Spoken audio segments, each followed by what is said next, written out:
All right. Hi, everybody. Can he hear me? You can hear me? Okay. Welcome in, everybody. Hi, mistress. Actually, I probably should deafen myself on his side. Hang on a second.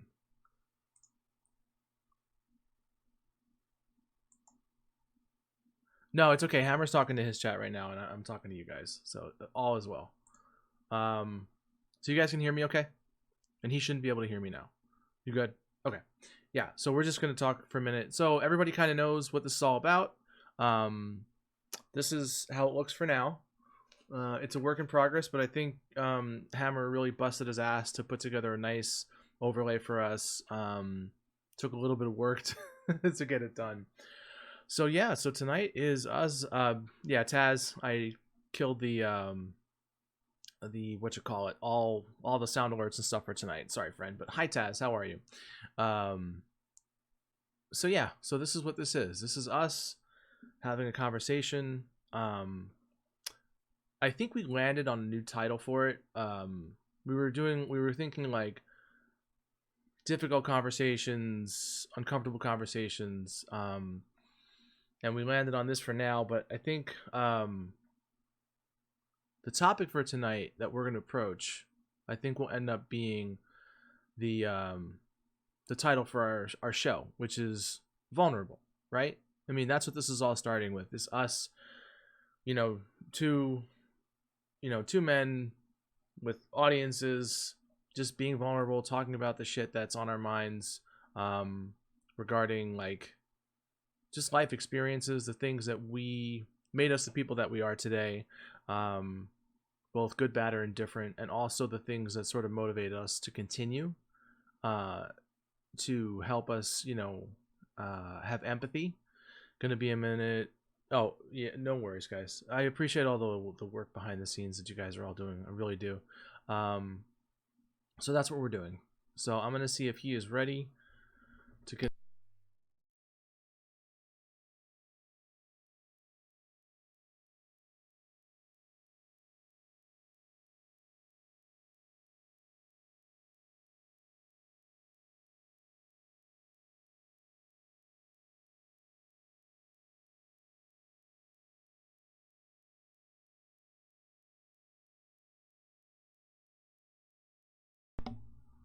Sorry, I muted on Mike. Okay, so I just want to make sure he can hear me. Can you hear me? And as you can imagine, we're trying to work out all the bugs here too. So just bear with us as we kind of get control of this whole process, and then. Hello? We're doing exactly. Fuck it. We're doing it live. I can't hear you all of a sudden, Hammer. I know that was my Oh, fault. there you. Okay, you're good. All right, as long as Papa, can you hear me? Exactly. Hi Right. there, friend. How are you? Nice. Hello I to was just Hammer's running my mouth. audience. It's okay. So I got you. As soon as I saw you doing your whole thing, I was like, all right, I'm gonna talk to my folks. They'll talk to his, and we'll eventually get together here. Yeah, we'll figure it out. Yeah. I was telling them that if I minimize Discord, then I'll freeze, and that's what I was doing. I was freezing. Yeah, I got you. So yeah, so here we are. We're having this conversation. Nobody's going to drive this conversation. Basically, it's going to be as natural as possible. So I'm going to say some things, he's going to say some stuff, and we're just going to go back and forth and call it good. But I was telling everybody in chat that we've landed on vulnerable, because that's what this is. Two grown-ass men who have bravado and ego just being vulnerable. So that's what this is, right? So all right, let's talk a little bit. What does being vulnerable mean to you? I guess we can kick it off like that. Hey, I'm losing you. Your filters are too good. What do you mean? You were talking, and you was like, "Yeah, we're gonna vulnerable." Oh shit! Can you hear me? Okay. Yeah, Hello. we're good. Hello. Okay. Now I was saying, what, like, we can kick it off with like definitions, right? So how do we define vulnerable? How do you define it? Well, vulnerable for me is the taking off of the mask. The taking off of the mask and showing, yeah, David, I'm aware. Taking off of the mask and revealing the true self. No longer this idea of I'll present this portion of me, but here's all of me is where I am with vulnerable. I would agree with that. I would agree with that. I mean, I guess we all, whether it's work, school, relationships with friends, family, we all wear some kind of mask, right? Like there's ourselves, and then our inner circle, and so on. So only most people only get so much of us, and I think with this process, and I think out of pure exhaustion for me, becoming vulnerable and having conversations with other people came from that exhaustion of having all those masks on. Like, oh, which one do I, who am I seeing? Who do I have to be a chameleon for right now? You know, who in the room do I have to act for? To me, that wasn't who I wanted to be. So having so many masks to wear, it becomes a juggling act. It becomes exhausting. So that level of honesty with not just people but with myself was one of the hardest tasks I ever had to, and I still work on it constantly, every single day of my life.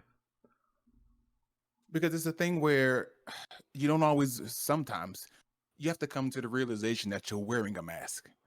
Sometimes we don't realize that we're actually wearing a mask. We feel like, well, this is just me.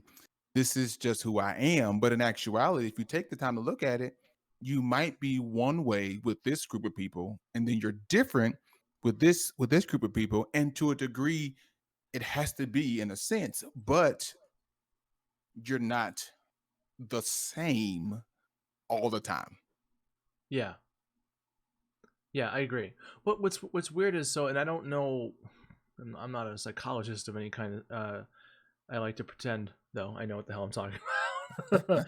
But I will say, like, those people who are just very naturally themselves. Like, you see them in any situation they're in.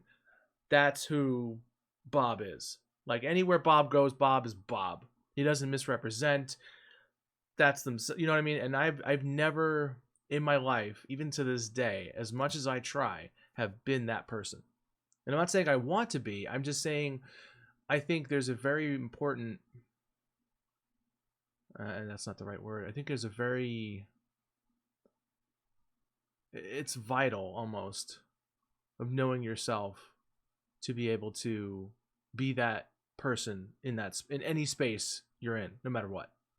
Don't misrepresent. And Don't change your tone of voice. Don't change your accent. Don't change how you sit.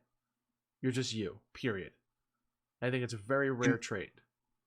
Yeah, because with that comes, you have to have a self-discovery in order to do that, because you have to know who you are.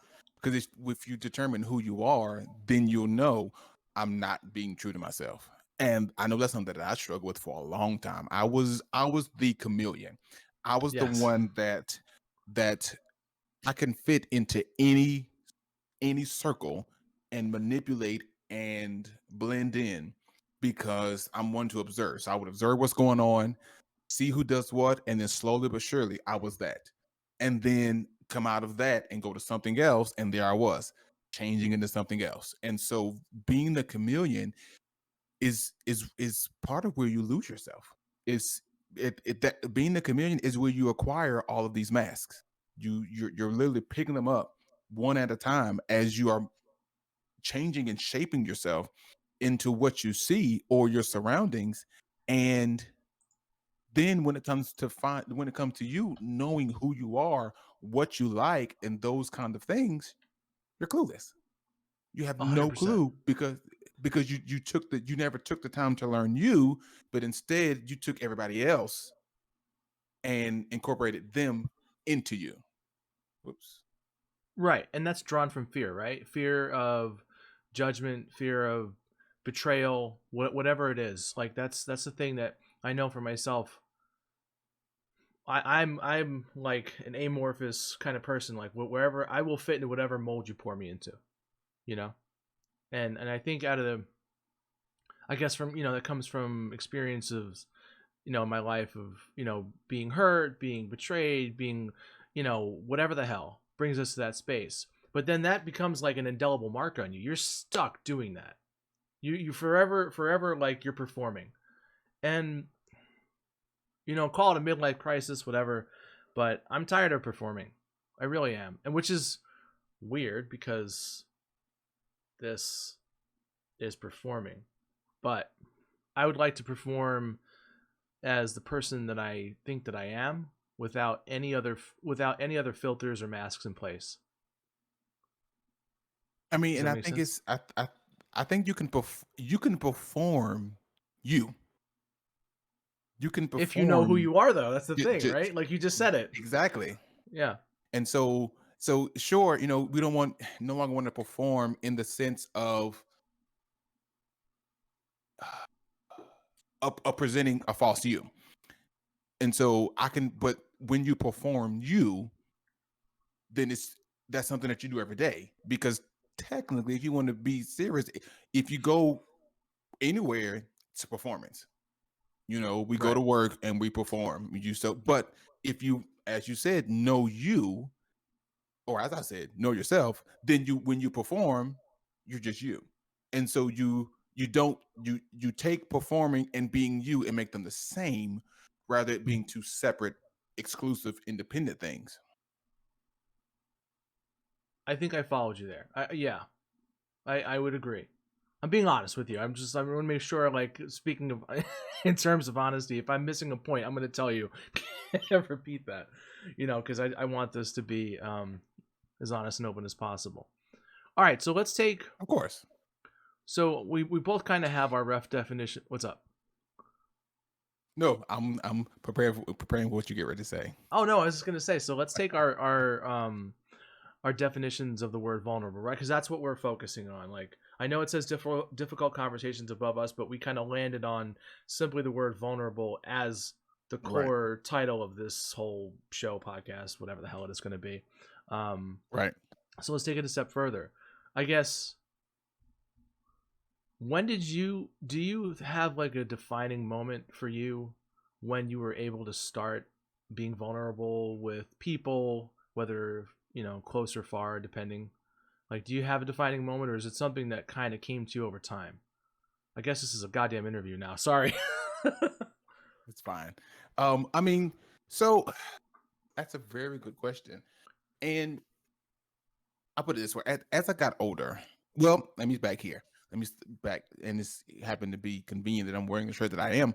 I was in, of course, I'm in the army for those who don't know. And I went to basic training, came out of basic training, and I went to what's called AIT, your advanced individual training. And I was in, we had a pass where we could go. Well, back up, we were in Fort Lee, and so I had a pass where we could go out to off the base. And so I went and they was like, well, we're going to get some clothes because all we really had was the one pair of clothes you brought to basic training and then uniforms. That was all that you had. And so if you wanted to go out and do anything else, you had that one pair of clothes that you could. And so we needed more. So we go out and we go shopping. And we're like, well, we need to get some clothes. And I'm like, go ahead, cool, we can do that. And I am out shopping and I'm like, I don't know what I like. And I'm like, okay. And so the joke was made, oh, well, your wife must shop for. I'm like, well, no, that's not the case. But I don't know because I don't know me because haven't been I haven't been honest with myself or anything like that. And so from that point, knowing that I didn't know me, that's when I really started digging into that to find out who I was. And that's what started pulling things up that I had experienced. And I'm like, well, I can't just bottle this up. I have to have some sort of outlet. It's got to go somewhere. Because if I just keep suppressing it, I'll be in the same situation. And so it was that kind of sparked me into like, okay, but if you're going to have these conversations, it's going to make you vulnerable. You're going to have to put yourself out there to whoever you decide in order to get some real help in trying to figure out, understand what's really going on, who you are. And so I think that's the point where I decided I'm going to have to be vulnerable with someone because it's clearly evident that I can't do this on my own. Because if I could, I wouldn't be here. I wouldn't be in this very situation where I don't know how to buy clothes because I don't know what I like. And I ended up buying something. I didn't like it at first. I hated it. But come to find out, I still have those same clothes. That was 2017. However many years later, I have those same clothes and I love them because that was me. That was who I am. That was my personality. It fit everything about me. And so, but it took me not knowing myself, the kind of clothes that I like, to make me realize that I have to dig all that stuff out. And the digging out of that, the only way to do that would be to be vulnerable with somebody. It took a while to find somebody who understood me. Um, Shrek, I'm an onion, right? Um, so it's not as simple as, hey, let's have a conversation. It was much That's what I was going to more. ask you It about. I was was going to, yeah. yeah. It's much more than just, hey, I need to talk to you about something. It was really digging into um things that have happened. Why is it that I am like I am? Why is it that I feel like I have to do these kind of things? And so it took some real time. Um, it took some real time. And by this time, I already have a family, and so I'm trying to adjust to that and really be fully open. And then I think the catalyst was my deployment, Mhm. because now I'm in a situation where you have to rely on me sometimes for your life. So we have to have this relationship that we know what's going on. I got to know where your head is. I got to know what you're thinking. I have to know this because there are people trying to kill us. They don't know anything about me, but all they know is that I don't have it. I wear a uniform. Where's my top? Right there. I wear this uniform and they don't like people who wear this uniform. And so I need to know that you have my back at all times, despite what's going on, so that we can make uh it through whatever it is that they throw at us, because we don't know. And so from there, some of my battle buddies, as they're called, is when I actually started having these real conversations about me. The unfortunate thing is a lot of them didn't get it, which was frustrating. Um, but in my talking, in my conversation, I got to learn more about me. And so even though they didn't get it, I did. And and we all know verbalizing certain things brings about an awareness. You can think it, but when you say it, it hits you different. And from there, I realized I need to do this more often. I need to keep doing this, but I've got to have the right audience, because without the right audience, it frustrates me and deters me from wanting to be that way. I'm glad you expanded on that, because I was going to ask from the, like, what transitive properties did the sort of realization about your own personality to then actually having covered, so that I'm glad you put it into further context. That makes a lot of sense. um I'll just share my, because I mine actually came from almost a single point.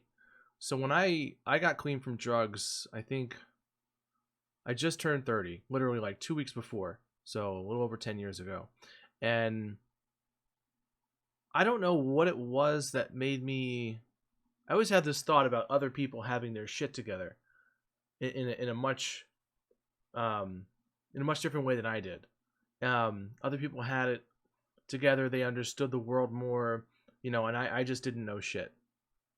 And it wasn't until I went to rehab and I started to go to meetings when I realized, like, oh God, nobody has it together. Nobody knows what the hell they're doing. There are no adults. And what I mean by that is in the sense that, like, I was meeting people who were Skid Row bums and CEOs of company. So, like, when you walk through that door of a meeting, wherever you came from in life, it was a bottleneck. You all walked through the same door, sat at the same tables, right? You were the same person. We were all on the level playing field. And through the work of meeting people and that bonding that happens between you and another person, whether it's another man in the program, or a woman in the program, you share those incredibly intimate details. And for me, I got tired. I got really, really tired. Talking about earlier, having all the masks on, I got tired of holding all that shit in. And I found that the more I talked to people and the more honest I was about, the things I was anxious about, the things that I was uncertain, or the things that made me angry, or my past, because as far as drug addicts are concerned, recovering addicts, I had a very high bottom. I was never once arrested. I never spent time in jail or prison or mental institution. Um, I never spent time homeless on the streets. Nothing. So to me, like, I kept comparing, and I finally got to the point. I'm like, stop comparing. Stop doing it. Just be you, dude. Like, enough. Like, why is my story not good enough to share? And I was listening to other people share who had similar. I'm like, if that dude's that confident sharing that story, why the hell can't I? And then for me again, like, the more I realized, if I was honest about myself and my intentions with everybody, I was being honest with myself too. Like, I was able to, like, feel good about my interactions with other people instead of being, a liar, or like, holding back information, or whatever it was. So, to me again, like, the last 10 years in that sort of environment allowed me to, meet a new person, say, hey, it's nice to meet you.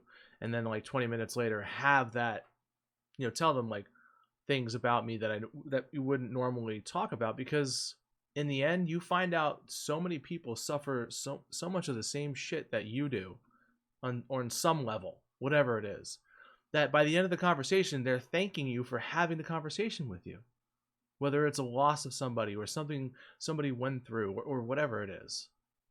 So, I think for me again, that's where that comfort level of being vulnerable and having those conversations, including the uncomfortable ones that you and I have had that we'll probably share here on stream, come from. And I think whether it's a gradual transition or kind of an instant one, I think it's one that everyone needs to have. I definitely feel like everyone needs, and granted, it's difficult, it's uncomfortable, but if we're being honest, it is those difficult and uncomfortable situations that cause us to grow. I feel like we're stunted sometimes in our development as people because we don't deal with these kind of things. That we don't we don't we just don't. I think that's the best way. We don't. And but sometimes, I mean, it's out of fear, right? That's the underlying thing. And we're afraid of not being good enough, being judged, those kind of things. But the the the the best perception, or the most important perception of ourselves, is the one that we have of ourselves. That's most important. Because I mean, honestly, Sid could think I'm the worst person ever, and that would be his thing, and that would be okay. But to a degree, it shouldn't affect me because I know who I am, you know. And maybe his perception is because of something happened. Maybe when I told him don't tell don't tell me how to support him, maybe he didn't like it that way. Maybe he didn't like it in all capital letters. And so from there, he hates me. He hates me. All hates everything. But I know that my don't tell me how to support you was because he doesn't want me to support him that way because of who he is. You see what I'm saying? But I think it's very important for us to have a perception of ourselves that is what it is, that is accurate for one, and not based in anything else but what it is, to promote, provoke, or be a catalyst for this kind of vulnerability. Does that make sense? Kinda. I'll be honest with you, I was a little distracted, but I got most of what you were saying. Um, so okay, so let's take the first part that you talked about with those difficult conversations. Let's get to why. Let me think about this. Let's talk about what brought us to the place where you and I agreed that, holy hell, this is something that we could talk about. So what I'm referring to is the passing of both of our respective parents, your mother and my parents. Does that sound like a good place to start? And okay, all right. It's a real good place to start. Okay, so the sort of genesis to this whole thing was Hammer and I had talked a couple of times, and we both come from very different backgrounds. Obviously, we're two different men from two different parts of the world and just two different lives, right? But we both sort of came to this very similar conclusion with an incredibly traumatic event or events in our life. So I'm gonna try and go through mine as quickly as I can, but still giving context. Don't I don't rush. want to. Don't rush. Take your time. All right, fair enough. So a lot of you guys already know, and some of you don't. So I lost my father in 2007 to suicide. Took his own life. He was a combat vet from Vietnam, former New York cop. Just very typical story, unfortunately. And he was a lifelong alcoholic, and he had just gotten to the point where whatever it was that he couldn't deal with got to him. And I think now obviously the math adds up, but at the time didn't quite understand it. And a couple of years later, my mother knew she was ill with cancer, did nothing, fell into a very vast depression. Nobody knew about it either, so she hid it. So hers was not a specific taking of her life, but she died because of neglect. So to me, that was another suicide. And we bring this up because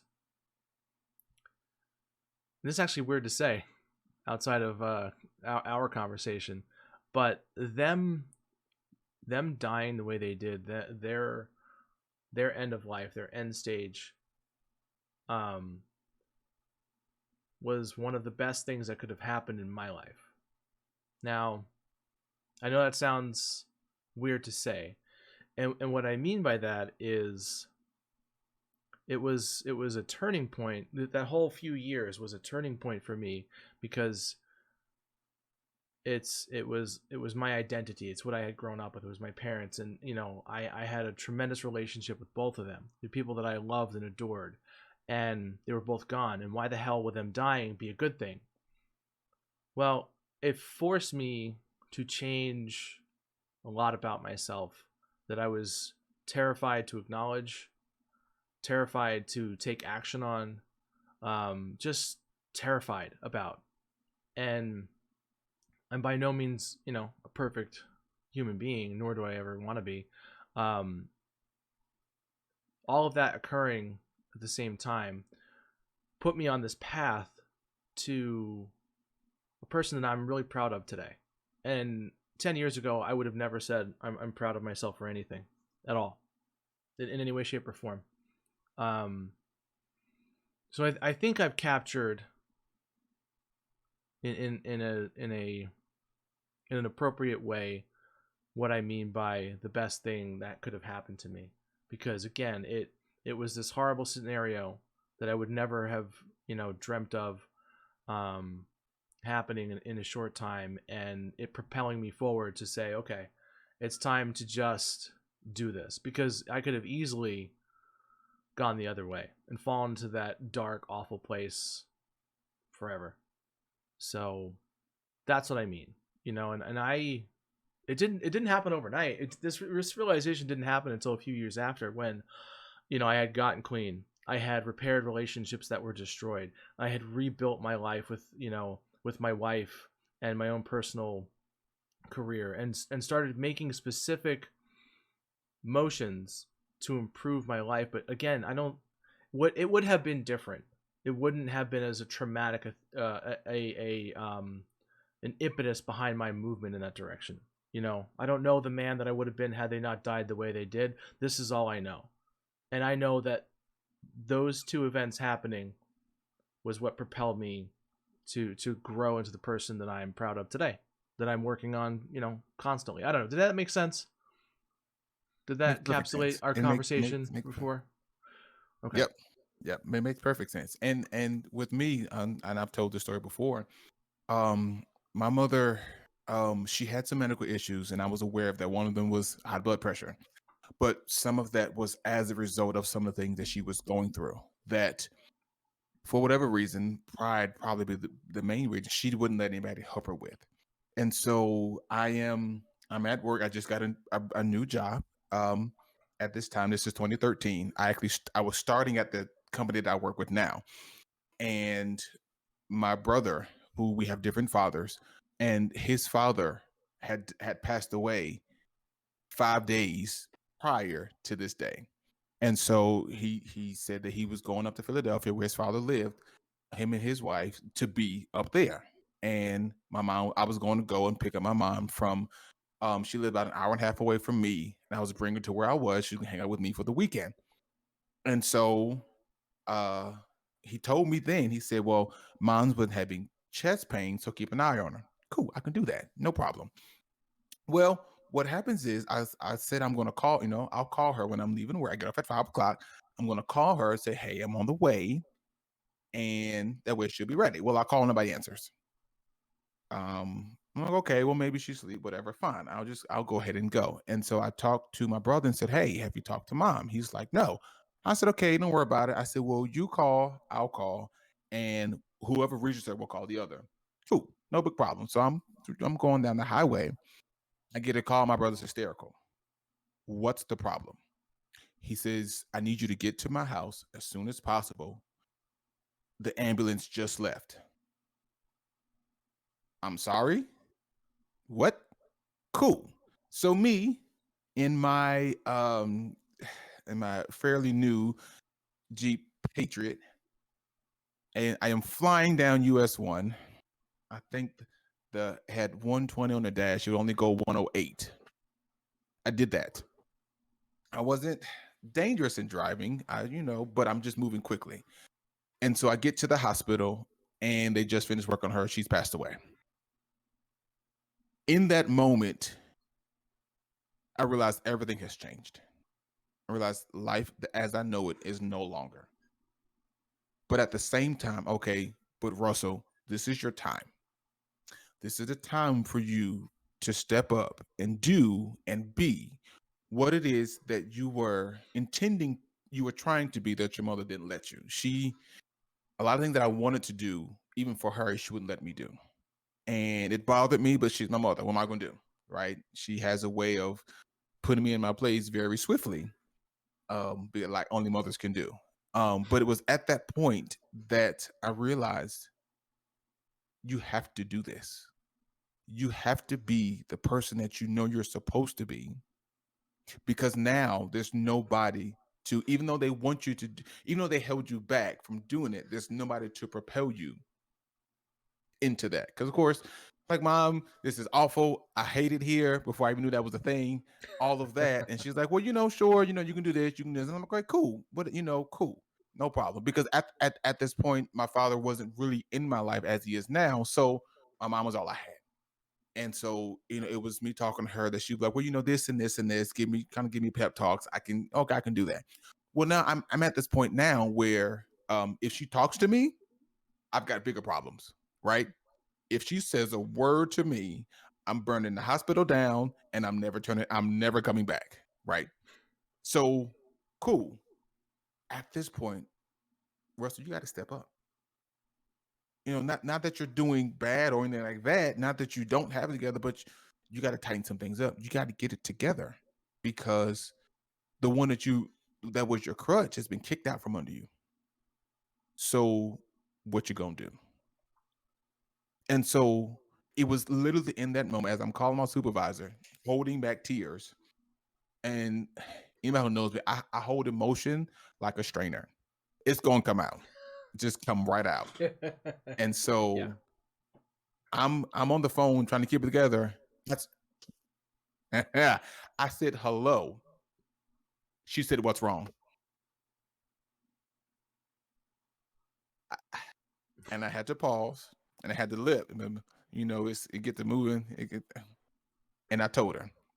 But once I hung up with her, I had to dry my tears because at this point, my mother had 13 brothers and sisters. They're all coming. Guess who has to handle all of the everything? That's me. So now it's Russell, get yourself together because you have stuff to do. You have things that you need to handle at this point. And so it was even in all of that, because mind you, my brother is going up 95. He's going up I-95. He turned around and came back. But he's going up I-95 because he's going to see his father, who passed away 5 days ahead of this. And so he comes back, whatever. I send him back to Philly. I said, all right, bye. I'll take care of it. But it was in that moment that it made me realize that not only do you have to do this, but you can do this. It was a defining moment that all of my doubts, all of my self whatevers went out the window at that point, because I knew that I had enough in me to be able to do and be what I needed to be, to not just to people around me, but to myself. That everything that just everything was there, and that's what propelled me, catapulted me to the way that I am now. That's how I got here. And that led up to the vulnerability part I talked about earlier. Because I can be honest, had my mother not passed, I can almost guarantee that the vulnerability that you see now would not have been, because I didn't have to do it. You know, I there was no reason for me to have to be vulnerable because I had somebody who could just tell me. So then why do I have to be vulnerable when you can just tell me? I mean, hey, Russell, you are mean. Oh, okay, cool. I'll work on it. Sure. But then it changed to, I can be really mean. Hey, so and so and so. When I talked to you, how was I? I was mean. How? Tell me how. Tell me how. I want to know everything. Pulling from silly. I want to know everything. And I'm like, oh, so now I have to dig into, okay, so why am I so snappy at this? I am sorry, because something you said reminded me of an experience that I had, and that's why I came out like to you that way. It was then, because before, of course, my mom knows, she knew, so she can tell me, oh, that's because so and so and so and so. And I'm like, oh, I didn't know that. Yeah, you probably won't remember or so on. But now I had to take the time to dig into that, and I did a lot of apologizing coming up, because that thing that is under my nose and above my chin could do some real damage. Yeah. And my whole face. You all have talked about it time and time again. What I'm thinking, all of my emotions are all right here, always. And that's where that was that point, that defining moment was, you now you have to do this. You do have to do this, because if you really want to be the man that you claim you want to be, now it's on you to do that. So are you up to the challenge? Are you going to step up to the plate and do it, or do you keep being the chameleon that you know that you already are? And so that's kind of, well, that's not kind of, that's exactly how that particular event shaped, defined this that you see now. That's how that happened. That's exactly how that happened. So there it is. So there's there's both of our sort of stories of like why like the impetus behind the difficult conversations and vulnerability thing. So okay, all right. Speaking of the vulnerability thing, let's talk about I want to there's a piece of the subject of vulnerability I want to touch on. But I don't know if now is the right time. I guess I'll just throw it out there and we'll see where it brings us. I mean, this isn't a formatted show, by the way. We don't know what the hell we're doing, so bear with us. One of the things that we touched on when we had this conversation separately was the toxic perspective of being vulnerable is bullshit. You know, I'm a man, god damn it. I'm not vulnerable. Fuck you. You're not gonna make me feel my emotions, all that crap. Um, Not gonna happen. And I think so for me, my whole childhood was like mixed messages, all right?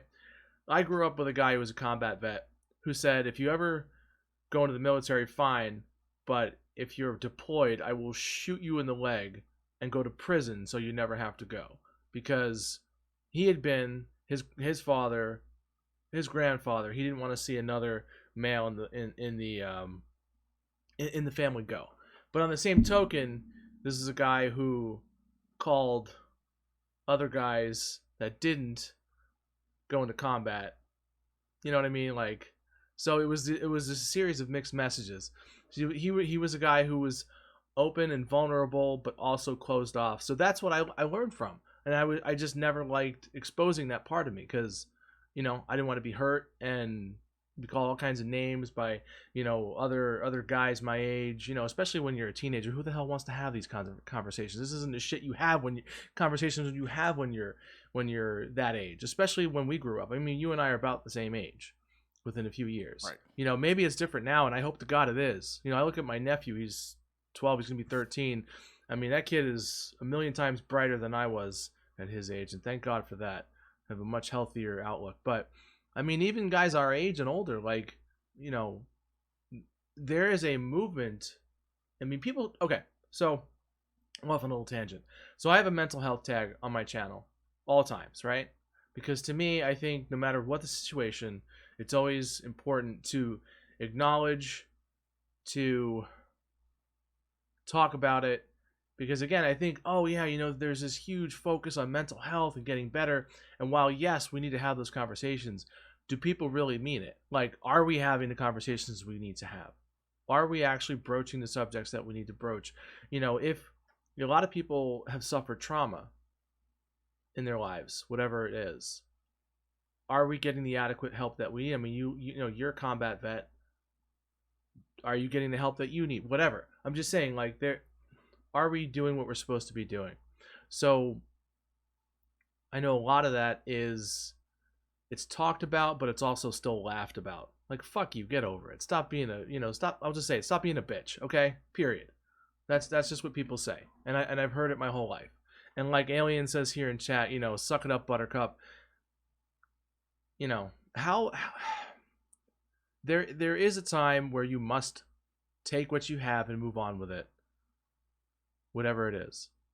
But on the same token, it's that kind of thinking that pushes people into the darkness, a darkness that can't be penetrated. Period. Yep. And that's the shit that I want to acknowledge with you because, we're two guys who don't know each other. I'm loud. I have an ego. You're a pretty loud guy. I'm sure you've got a pretty solid ego about you. But we're having this conversation, and we feel comfortable in this space. So I don't know if you want to run with that And for a I'll moment. say this.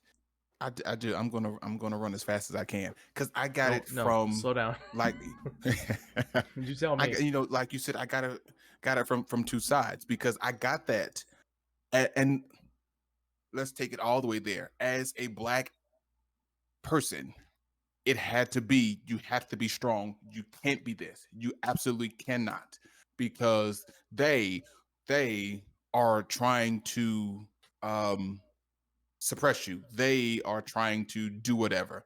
And so, and not only am I African American, I'm African American male, right? Two strikes to start with. Just and so you have to be showing emotion, any type of emotion is not a thing. Absolutely cannot be. Why? Because it's going to be misperceived and there's going to be some sort of consequence. So, and then you go into our military, which was getting in the right direction, but hadn't gotten there yet. And I mean, it's still transitioning there. But you got to think, you got a lot of people who are from your Vietnam times, your older times who have this mindset. And so it is. You know, I went to basic training and it had some people literally break down. And there were some people who were all over them. And you don't want to see an angry hammer because I lost it. Because I'm trying to say, first of all, who are you to say anything about anybody else? You know, before you think to do that, you should reconsider. And those weren't my exact words, but that's how I'll phrase it now. 'Cause I really don't know what I said. I just knew it wasn't great because I was in a different place. But it's understanding the fact that, and I lost my train of thought. It's You were talking about being in basic training and it kind of getting to the military, but not quite there yet. yeah, and I'm trying to remember where I was going with that. Oh, sorry. Okay. Um, yes, yes. So that was still kind of it was a stigma attached to it. Right. If you weren't a hardened vet, then you couldn't make it. If you weren't tough as nails, you know, you eat glass for breakfast and stuff like that, then you were already preset not to make it. And then it was a thing. It was because I've heard it. Oh, wait, because you know so and so, they'll cry in a heartbeat. Like, really? And so I for a while I had to realize for a while I was like, I am not going to feel. I'm just not going to feel because I don't want to have to deal with that. I don't want to have to Can I deal can with I it. break in really And quick? to Douglas, break right in. Sorry, I just have to acknowledge something. So, because I don't know if either one of us are making this point, I really want it to be understood. So I apologize if I'm just throwing it out there. But okay, Throw it. so with regard to being tough as nails, I mean, Hammer earlier described the situation when his mother had passed and he had to like get his shit together. So I don't think either of us are advocating like you can't ever just get the fuck on with it because there are times when you simply just must do that. You must act in contrast to whatever it is you're feeling. So whether you're going through something horrible in the moment, you're terrified, you're just stuck with fear, and you have to just proceed forward with whatever it is. Those moments exist because you have to. It's survival. Whatever it's actual physical survival in a survival situation, or you have to deal with shit in life, whether it's your relationship or finances. Yes, there are moments where you must pick your shit up and move the fuck on. But the difference is, and this is the vital component, is having that moment outside of that where like I'm not like you got to be able to release that energy. You got to be able to break down and just process all that information, and that's the component that I think we're both trying to convey is key. So I'm sorry to throw Yes. that out there, but I needed to make that like a thing. And that's good because I was getting there because the body's not made to do that. Right. The body's Okay, well literally then I not completely designed to just handle ran all over of you that. then. The body's not, but it's a good point. The body's not designed for that.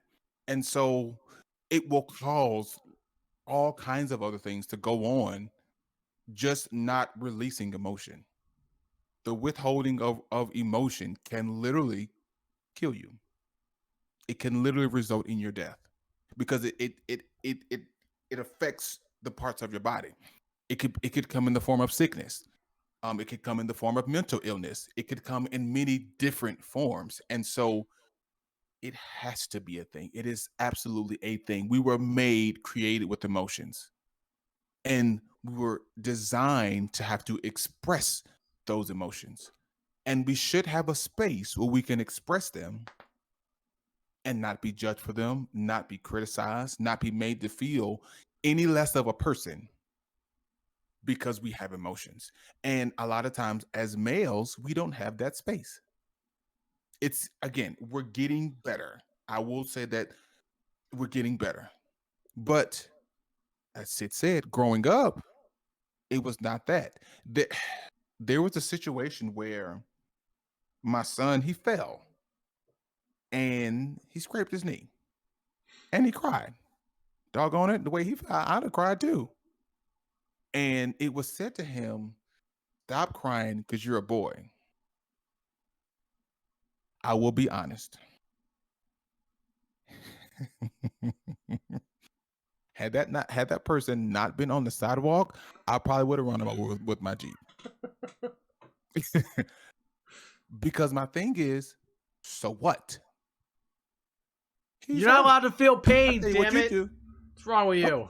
You go run. You run and fall down that hill and see, won't you cry?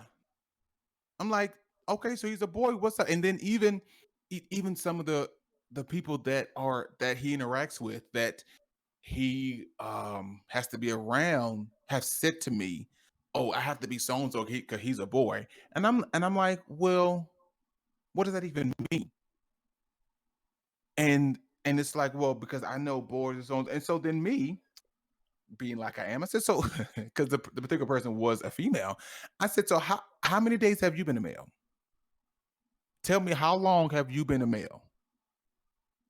Well, I just know, and I had, tell me, how long have you been a male? Well, I haven't. I know. So then you can't say what he feels. You can't say in that. You can't say you can't say it from the aspect of, because he's a male, you should feel this. Because you're a male, you can't feel that. What difference is that? So you tell me I can't be sad. You tell me that I can't be upset. You're telling me that I can't be that Not allowed. because I'm It's a male? ridiculous. Exactly. You know, that's it's not like there's a list. Okay, females can do this, this, this, and this. Males, nope, you can't feel any of those. That's not how that goes. That is not how that goes. And again, to Douglas's point, they make us, and I hate they, but society, culture says that you have to be strong for. And to a degree, that's not wrong, right? You have to be strong for, and there's a list of people you have to be strong for. Of course. But for some reason or another, you are not on that list. You have to be strong for everybody else. And if you aren't, you're less of a man, even considered a woman, because you have emotions. And honestly, I think that's a load of crap. Which I know that it is, but just because We I all show know it is. emotion, yes, I just because I show emotion, I am not a man. And you all know me.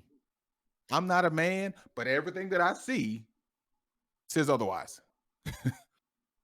Everything that I see says otherwise. So then what are you referring to?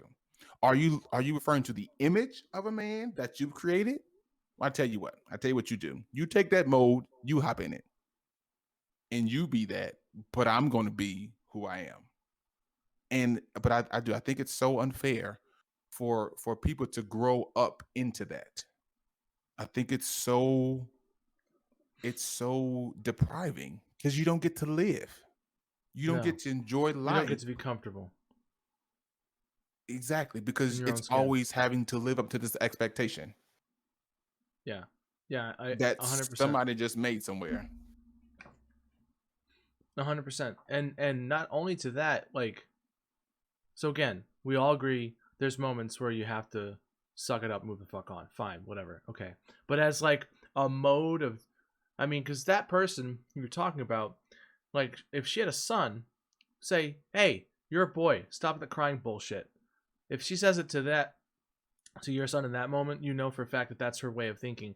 You're creating somebody who's going to be a man someday, and saying that to somebody else's kid or their own kid, and just another generation of people who are, hurting other people, bullying other people, hurting themselves, whatever the hell it is. And this shit just continues. This is a modality that does not work, right? Like, it drives us all batshit. Because here's the end of the story. We all feel the same thing. Period. We're all human, like you said. I mean, being emotional is part of being human. I want to acknowledge something. I was kind of like a hard left turn here, but somebody asked a question in chat, and I really do want to acknowledge it. Because it is a topic I wanted to talk about anyway. Let me find it. So, Aging Hipster said, my question is, I was released from prison after 10 years in 2011. Nobody in the rooms, meaning in 12 step, my local area, would assist me because I was, quote, prison clean. Now that I have 20 years, they want me in service, but I am not ready to forgive. Thoughts, please. All right. So I want to talk about forgiveness, right? This is a topic Let's that hit it. I have obsessed over on and off for a number of years.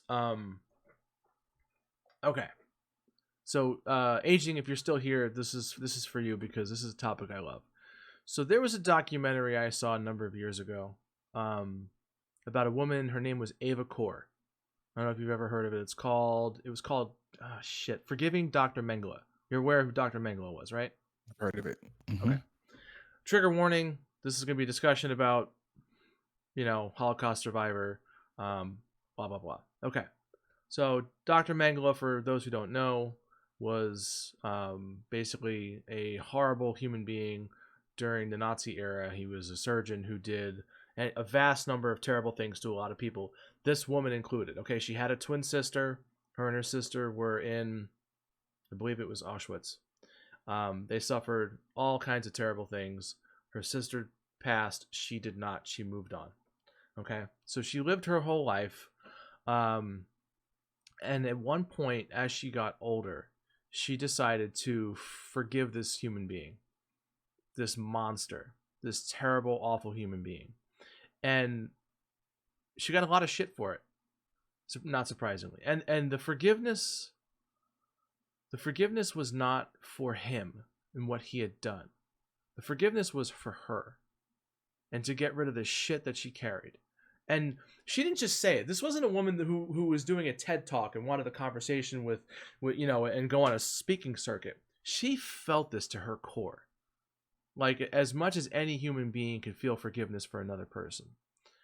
And she did end up carrying this message until she passed away a couple of years ago. And the point of it is, forgiveness isn't about the people you're forgiving. It's about you. It's about your expenditure of energy. So I'm going to tell a little story that I've told a piece of, but not the entire thing because it wasn't relevant, but it is now. My sister-in-law married my brother a few years before my mom passed away. Okay. They were never close, never had much of a relationship, and which, whatever, it is what it is. So when my mother got sick at the end of May 2010, okay, she went to the hospital. From the hospital, she stayed in there for a couple weeks after some rounds of chemo. Then she was transferred over to a skilled nursing facility where she sort of continued to decline. My brother went out of country. He was doing a thing for his MBA where he was traveling. I think he was in China at the time. Spent 2 weeks out of country. Within those 2 weeks, she began to decline terribly, to the point where it was we all kind of knew the end was near. So the last week she was alive, we knew, like, hey, we don't know what's happening, but why don't you come to the facility, see her, talk to her a little bit, whatever. Oh, I don't feel comfortable. I'll try and stop by, and she never did. And then it became a thing where we transferred her to hospice. So she went to hospice on a Monday afternoon, and I kept reaching out to her. I said, she's in hospice. And her whole thing was, well, those places make me uncomfortable. Well, no shit. I'm not comfortable sitting next to my dying mother in a hospice. What the hell is wrong with you? But I never said anything at all. She's like, I just don't like hospitals. Nobody likes hospitals. I love people that say I don't like hospitals. What human being likes hospitals? Either to go to work. I mean, it's a hospital. So I sat next to my dying mother for 3 days in her hospice room. And she never showed up. Not once. Didn't call. Didn't show up at all. And then she passed away. So for a couple of years, and you think I was mad, my wife did not have a good relationship with her mother.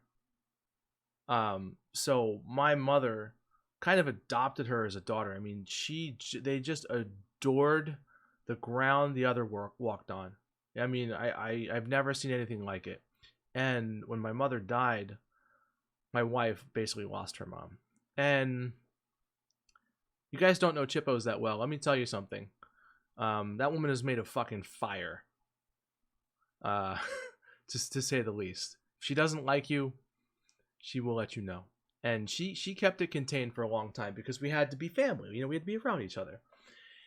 And it wasn't until a few years into being, you know, getting clean and you know, having these conversations where I started to realize that all of the energy that we were expending on being, you know, angry and hating the ground this person walked on, um, was getting us nowhere. And also, like, there was a lot of resentment that existed from their side towards us, from my side towards them for a lot of things. Them meaning my brother and his wife. And so one day we had this big argument, and then we said, you know what? Let's stop the bullshit, because that's one thing my brother and I have always been, is each other's, like, we're each other's core. Like, you'll never fucking divide and conquer my brother and I. Like, we are as close as brothers can be. That's just the way it is. Like, you'll never get in between us. And we got to the point where, like, we knew that crap was getting bad. But my point with bringing this all into forgiveness is, once we sat down and had a conversation and realized, like, she was appalled at her behavior, but she never had the courage to say anything, and we never said anything to her. So we always assumed that she was this horribly selfish, awful human being. And since then, she has carried it. We have had, listen, my wife went from hating this person to being as close as possible. They adore each other. Okay, so clearly, like, fences have been mended, but she still carries this guilt from having never shown up at the hospice, even though that's not a thing anymore. So my point to that is, with forgiveness is an act for your own good. It's also something that you have to work on too. It's not something that, like, I can just forgive this person and I'm done, free and clear. Like, it's work. It's something you have to like, it's an active meditative state almost, because you have to keep in mind that things, like, when you reach that place of, like, you want to forgive these people or this person, you have to keep reminding yourself as to why. Because, you know, we're all sensitive people. We all get back to those places. Well, they did X, Y, and Z. Okay, well, how much energy do you want to expend on hating this person for X, Y, and Z? So, granted, for a person like Ava Kaur, who forgave Dr. Mengele, this woman carried this her whole life. She lost her sister. Her whole childhood was ruined because of this human being. But what was her being disgusted and angry at this man going to do for her anymore? At that point, honestly. So I always applauded her courage, because she really seen a lot of crap. So anyway, I'm sorry, I kind of went off on a tangent there, Hammer, but that's where I wanted to go with forgiveness, and bring that into the conversation. Well, and I'll say this. I mean, I think you hit the nail on the head, or as I heard somebody say, I think you hit the nail on your head. Forgiveness is never for us. You know what I'm saying? Unless, sorry, there's a piece of pork chop right there from dinner. Um, unless you're forgiving yourself, which that's a different kind of thing. But it is because, to your point, you all were upset, which was binding you. It wasn't binding anybody else.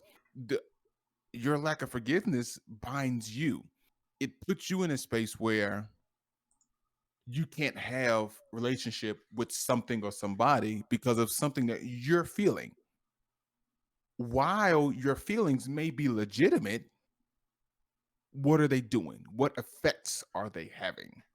Because sure, you're like, why can't you come? You know, to your point, who wants to go? I mean, I didn't want to go to the hospital and see my mother being worked on with tubes and stuff out of her everywhere. Who wants to see that? You know, that's not a thing. But and it could be said, well, I did go, but if I didn't, well, you should have went. Well, whatever. We won't deal with that. But the fact is, as long as you or anybody else are holding that, you're stunted to some degree, because whatever could be, there's a wall there. Whatever could be, it can't be, because unforgiveness is preventing. And once you then, because a lot of unforgiveness sometimes, to your point, comes to a lack of understanding. Because sometimes we see things and perceive them as what they are without knowing more of it, and maybe it wouldn't be so hard, maybe it wouldn't be so like we are. But getting an understanding was like, well, I get that. I may not agree, but at least now we have some sort of communication going on about this. And sure, and you don't need to say it this way in a sense. um but for my sake, I do forgive you, so that then I can move on from this place, of whatever this place is. Yeah. In addition to unforgiveness, because now something comes with unforgiveness, whether it's hatred, whether it's resentment, whether it's whatever it is. Now I can move on, and maybe, possibly, we can move on together. Maybe not, and that's okay. But it releases you, it frees you from bondage, whatever kind of bondage that is. And I mean, there's been time where I felt weights coming off my shoulders for forgiving somebody. I mean, I'll go into my brother, who was 10 years older than me. We talked about this before. He he didn't like me when I was born. He told my mother, "Mommy, I know like him." That's what he told her. And trust me, I know for a fact that he did not like me. A lot of the experiences that I had with him, that we had, was indicative of the fact that he did not like me. And I mean, to the point of one day, my mom was away, and I was crying for whatever reason. And he would take me and pick me up and toss me into my room on my bed. Well, one time I missed, hit the floor, slid under the bed. And that was okay. There was nothing but me being me. I had his back like no other. I don't understand it.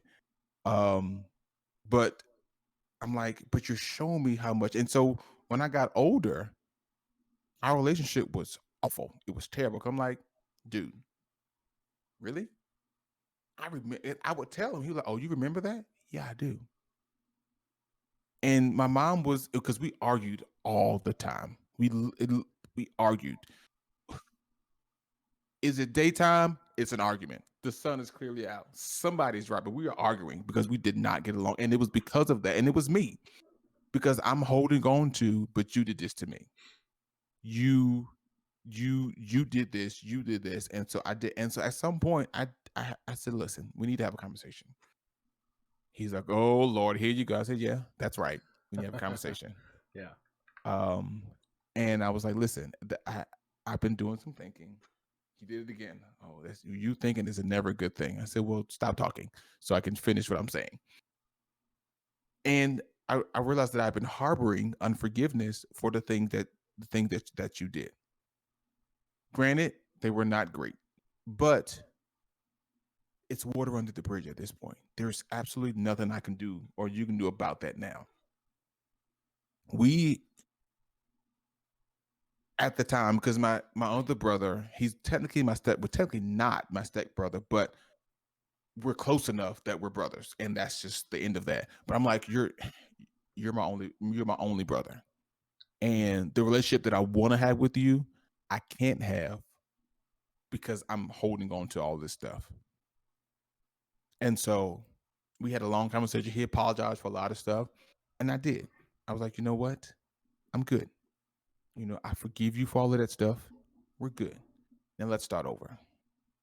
Let's then start over, and let's build this relationship. Now, inseparable. Right.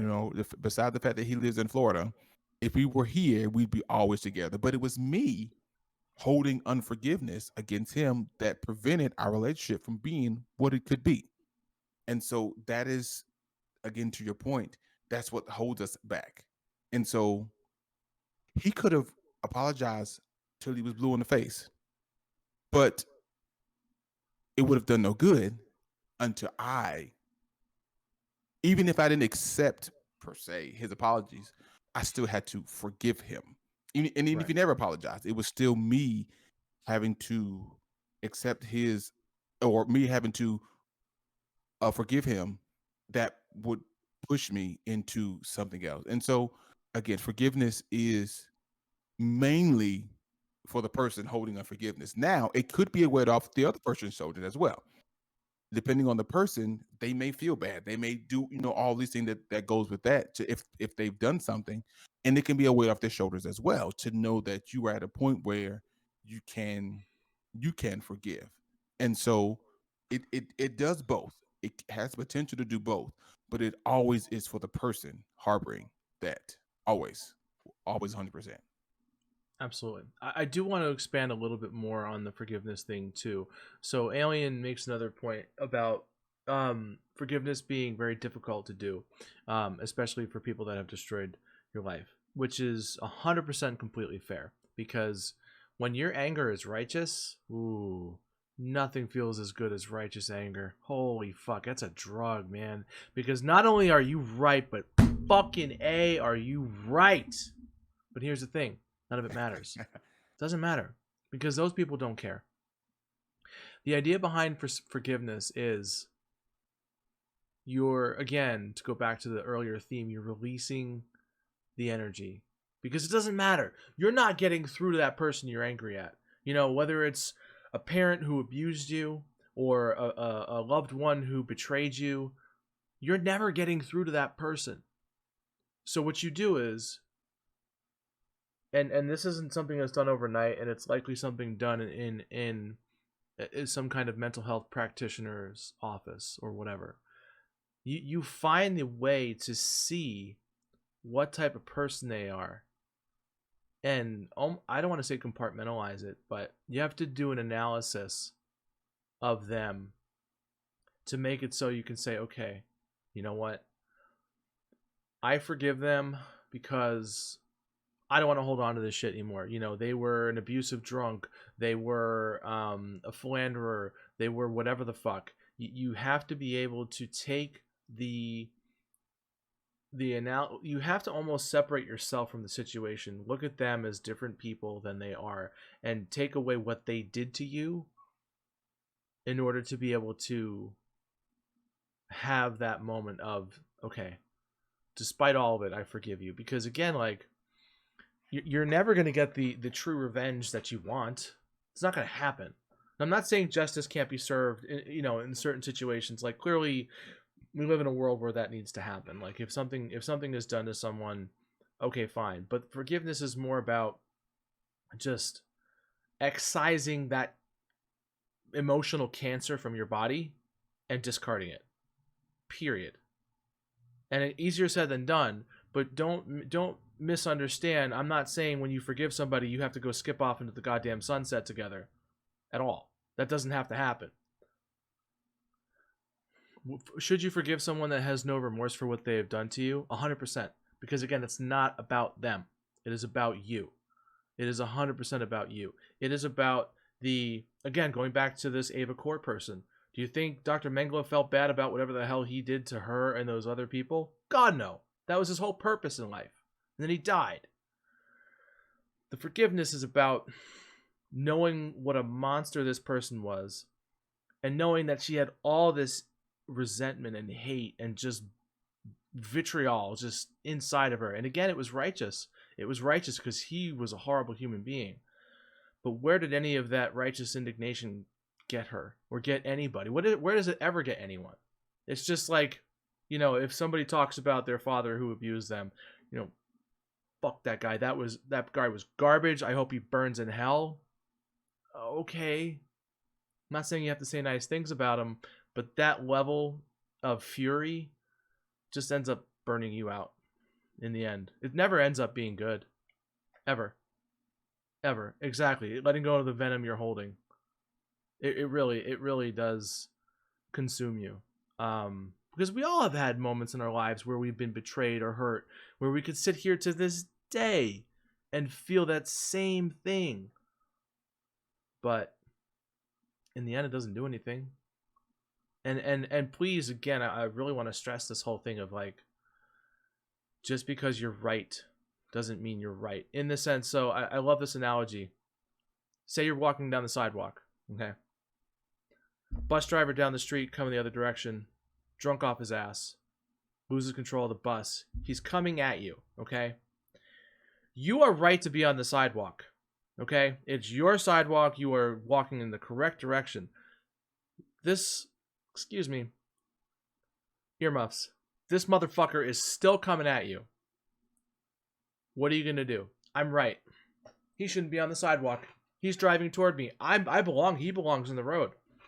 I'm not going to move because he doesn't belong on the sidewalk. So you can be right, sure, but you'll be dead right.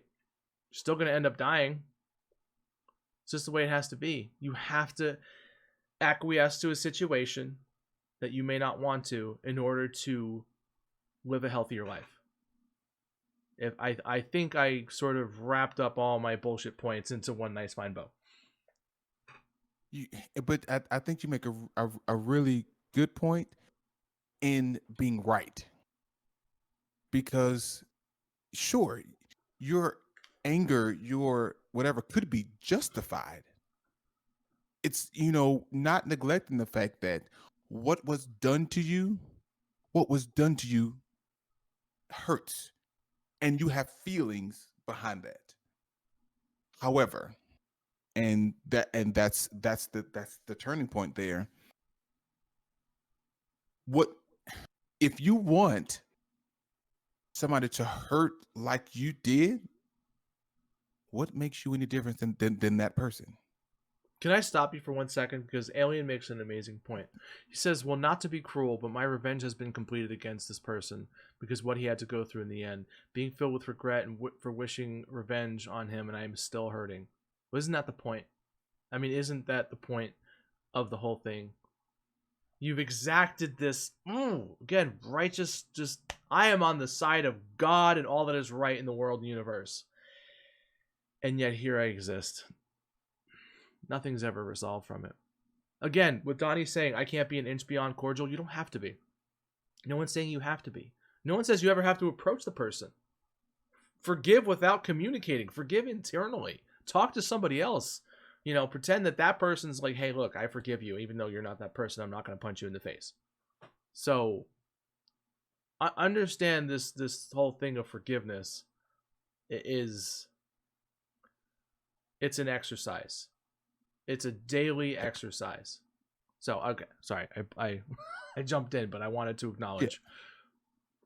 And that's good, because I was going to, because I'm in your chat too. Because the thing that, and to your point, you don't have to talk to the person to forgive them.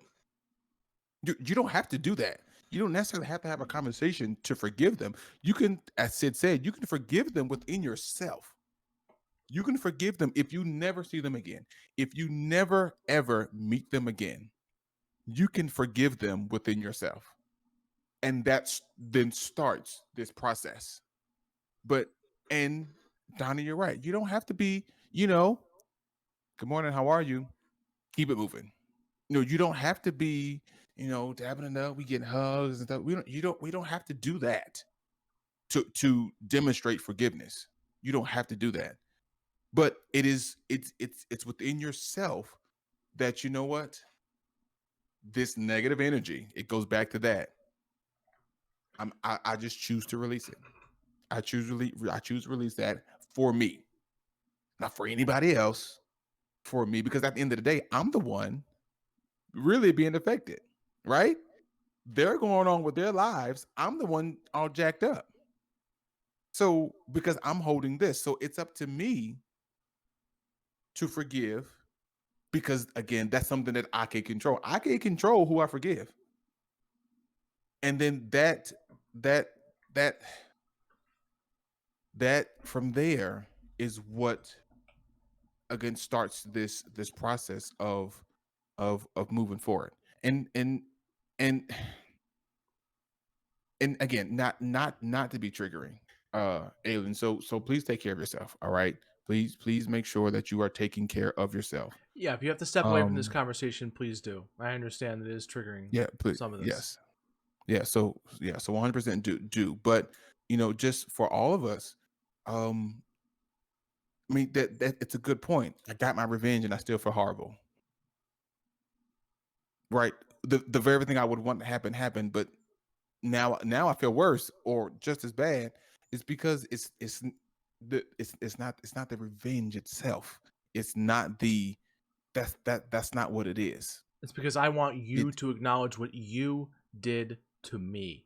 It Any exactly rendering of justice is almost useless because you aren't exactly acknowledging me and my feelings. And I'm sorry to tell you, we all have to fucking feel validated. It's just the nature of who we are. yep. It's what it is. It's what it is. And then it comes a time where you may realize that I can't do this by myself.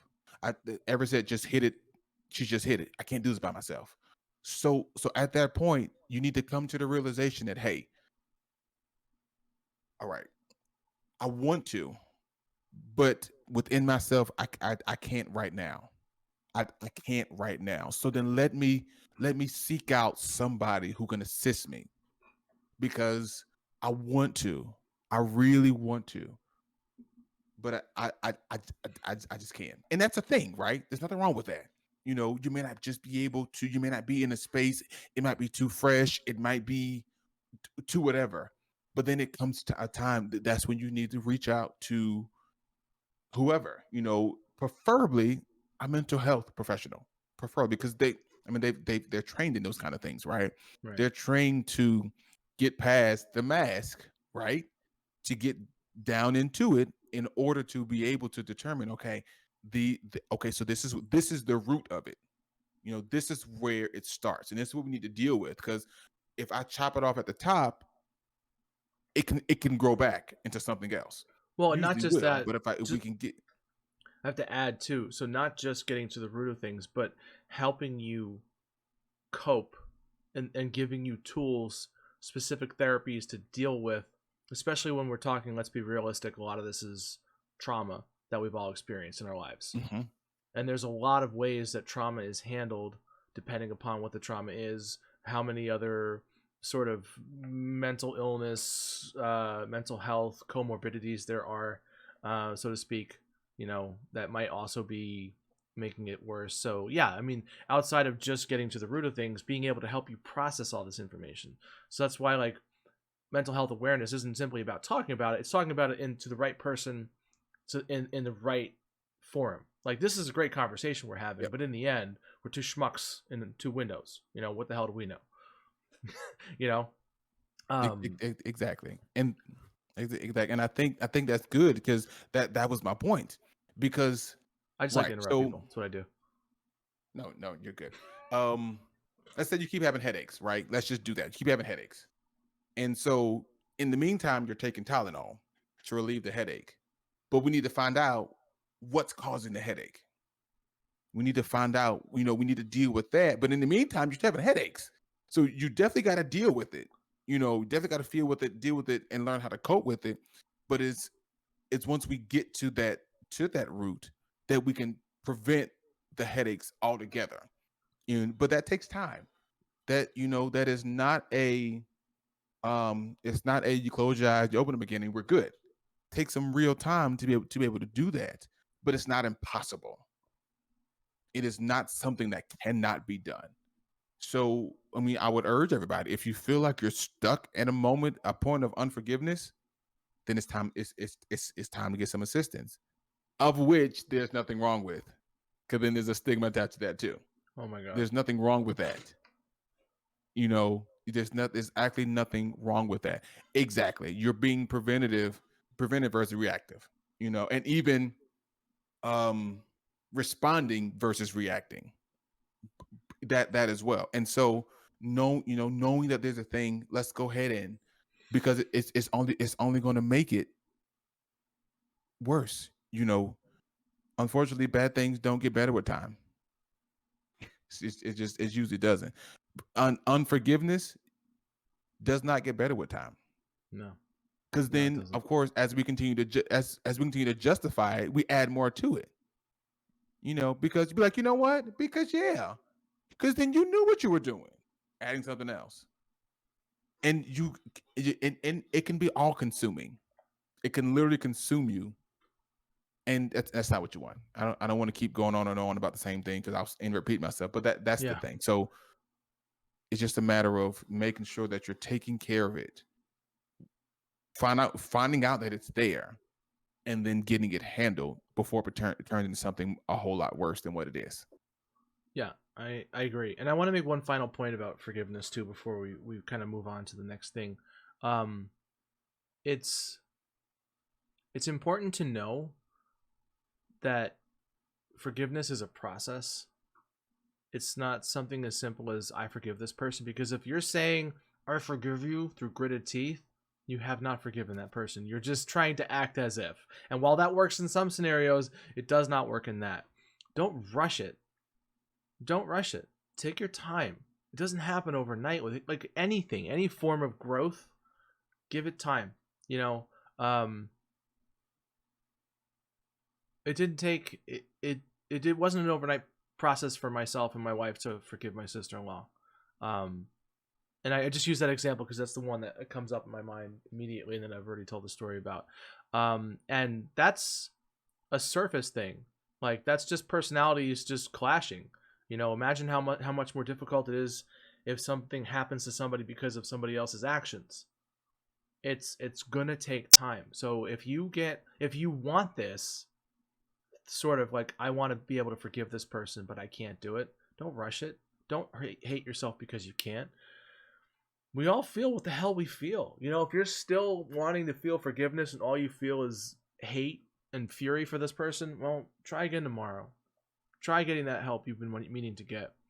Go talk to somebody. Don't rush it. This isn't something this is all this shit is a process. But it's a worthwhile one, and it's a conversation worth having with yourself, with others.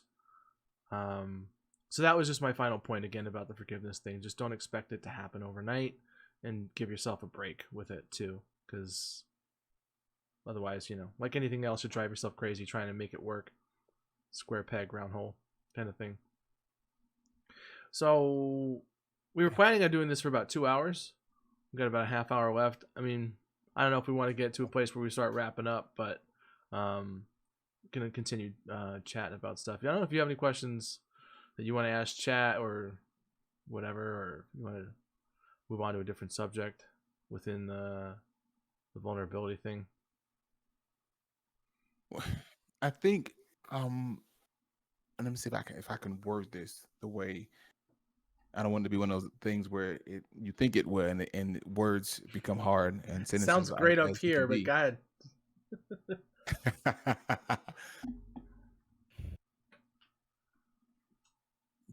Vulnerability, right? Vulnerability. Well, let me ask you this. Mm-hmm. And not so much why is it important, because I mean we kind of discussed that. I don't even know what I'm really trying to ask. But regarding vulnerability, Mm-hmm. gotcha.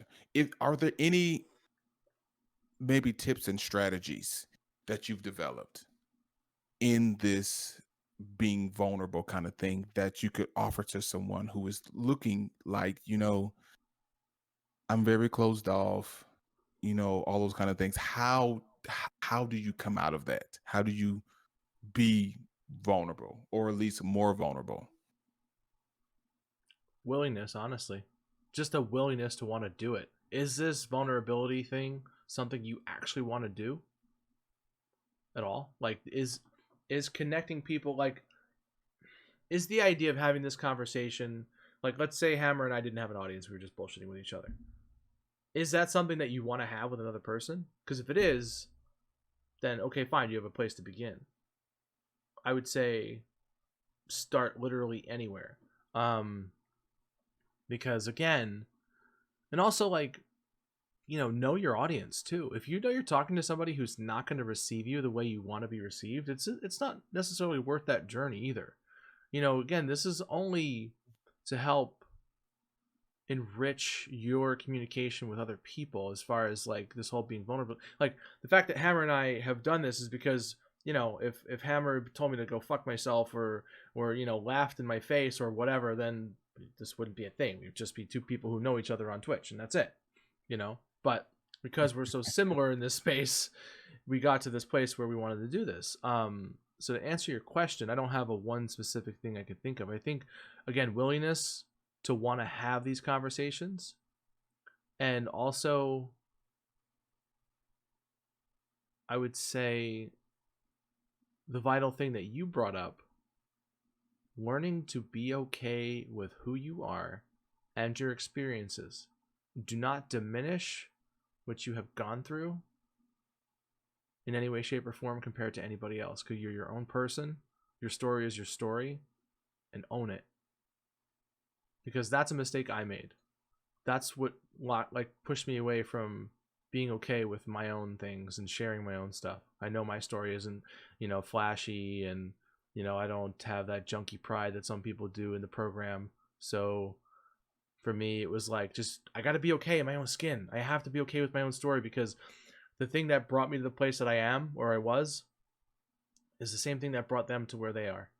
It's that void, that endless void of needing to fill and not being able to. So you have to be willing to be And, okay with your own story and sharing it with others.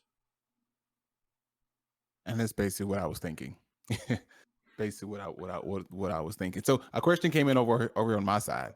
Mm-hmm. Um, the question is: have either of us felt a situation would be made worse by being vulnerable? I'll go first here. Have I thought that? Yes. Of course. 100%. Real talk with Russell was never intended to be a thing. He didn't start streaming because he wanted to have those conversations. Exactly. You know, we I just admitted I was a streamer with the community, right? I just Mm-hmm. did that like Like 2 a weeks week ago. or two ago. Mm-hmm. I had no intent of ever being in front of a camera talking to anybody. That was not a thing. And suddenly May 11th, it happened. May 12th, there I was. But that wasn't a thing. And so honestly, because of me, I feel like being vulnerable all the time would be a problem. I always felt like that it would be made worse. But then I also feel like that um being not being vulnerable would be the would actually make it worse. Would make it more worse than being vulnerable. That not being vulnerable would make it more worse than being vulnerable, if that makes sense. Because Yes. then there's the facade. There's the facade that I then have to keep up. Okay, here we go. Go. Do it. Here we go. Run. You got this. Here we go. Right. Had a conversation a couple of days ago, and some of you all know this, that my relationship with my wife is ending. Okay.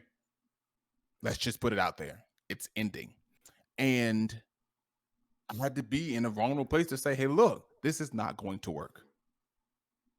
It just absolutely is not going to work. Here's the reasons why, but it's not going to work. Now, having to tell these reasons why it's not going to work. What if I said, well, you know what? I think, I think it'll be fine. Then what? Then what? So now I'm feeling, knowing, understanding that this can't be a thing, but because I feel like saying that would make the situation worse, I opt out of being that vulnerable, and now I portray something completely different. What does that do? What does that do? It's a matter of, in my opinion, being honest. Because a lot of times being honest, especially when it comes to matters of the heart, has a degree of vulnerability. I mean, think about it. I didn't think that guy over there would like me. I had no clue. That guy. honestly, I didn't know the man existed until I stumbled into his stream randomly and became his random attorney. Literally how that happened. Literally how that happened. And so it was at some point we started having these conversations on a very deep level, you know? And so it could have been, oh, he's going to ban me from his stream. It's going to be the worst thing ever.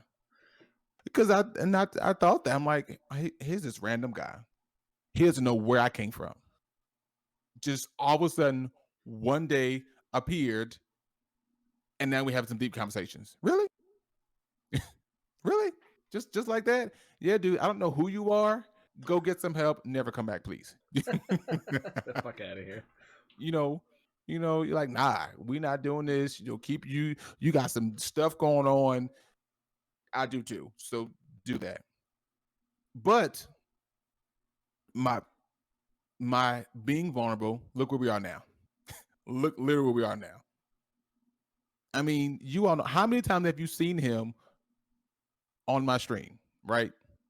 For whatever reason, I just pop in there randomly and like, hey, how are you? And he tells me to go away because I should be streaming. I tell him that Exactly. You stream. I am. Go away. You're streaming. I know I am. That's why everybody sees you. And then, I mean, really, let's be honest. Humor is a thing, right? How many times have you seen somebody hide in their own stream? I've only seen it one time.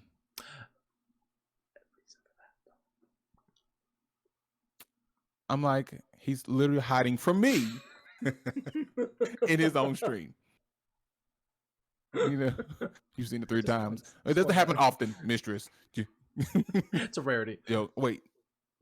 Yeah, but I mean, like, but that kind of relationship came as a result of vulnerability.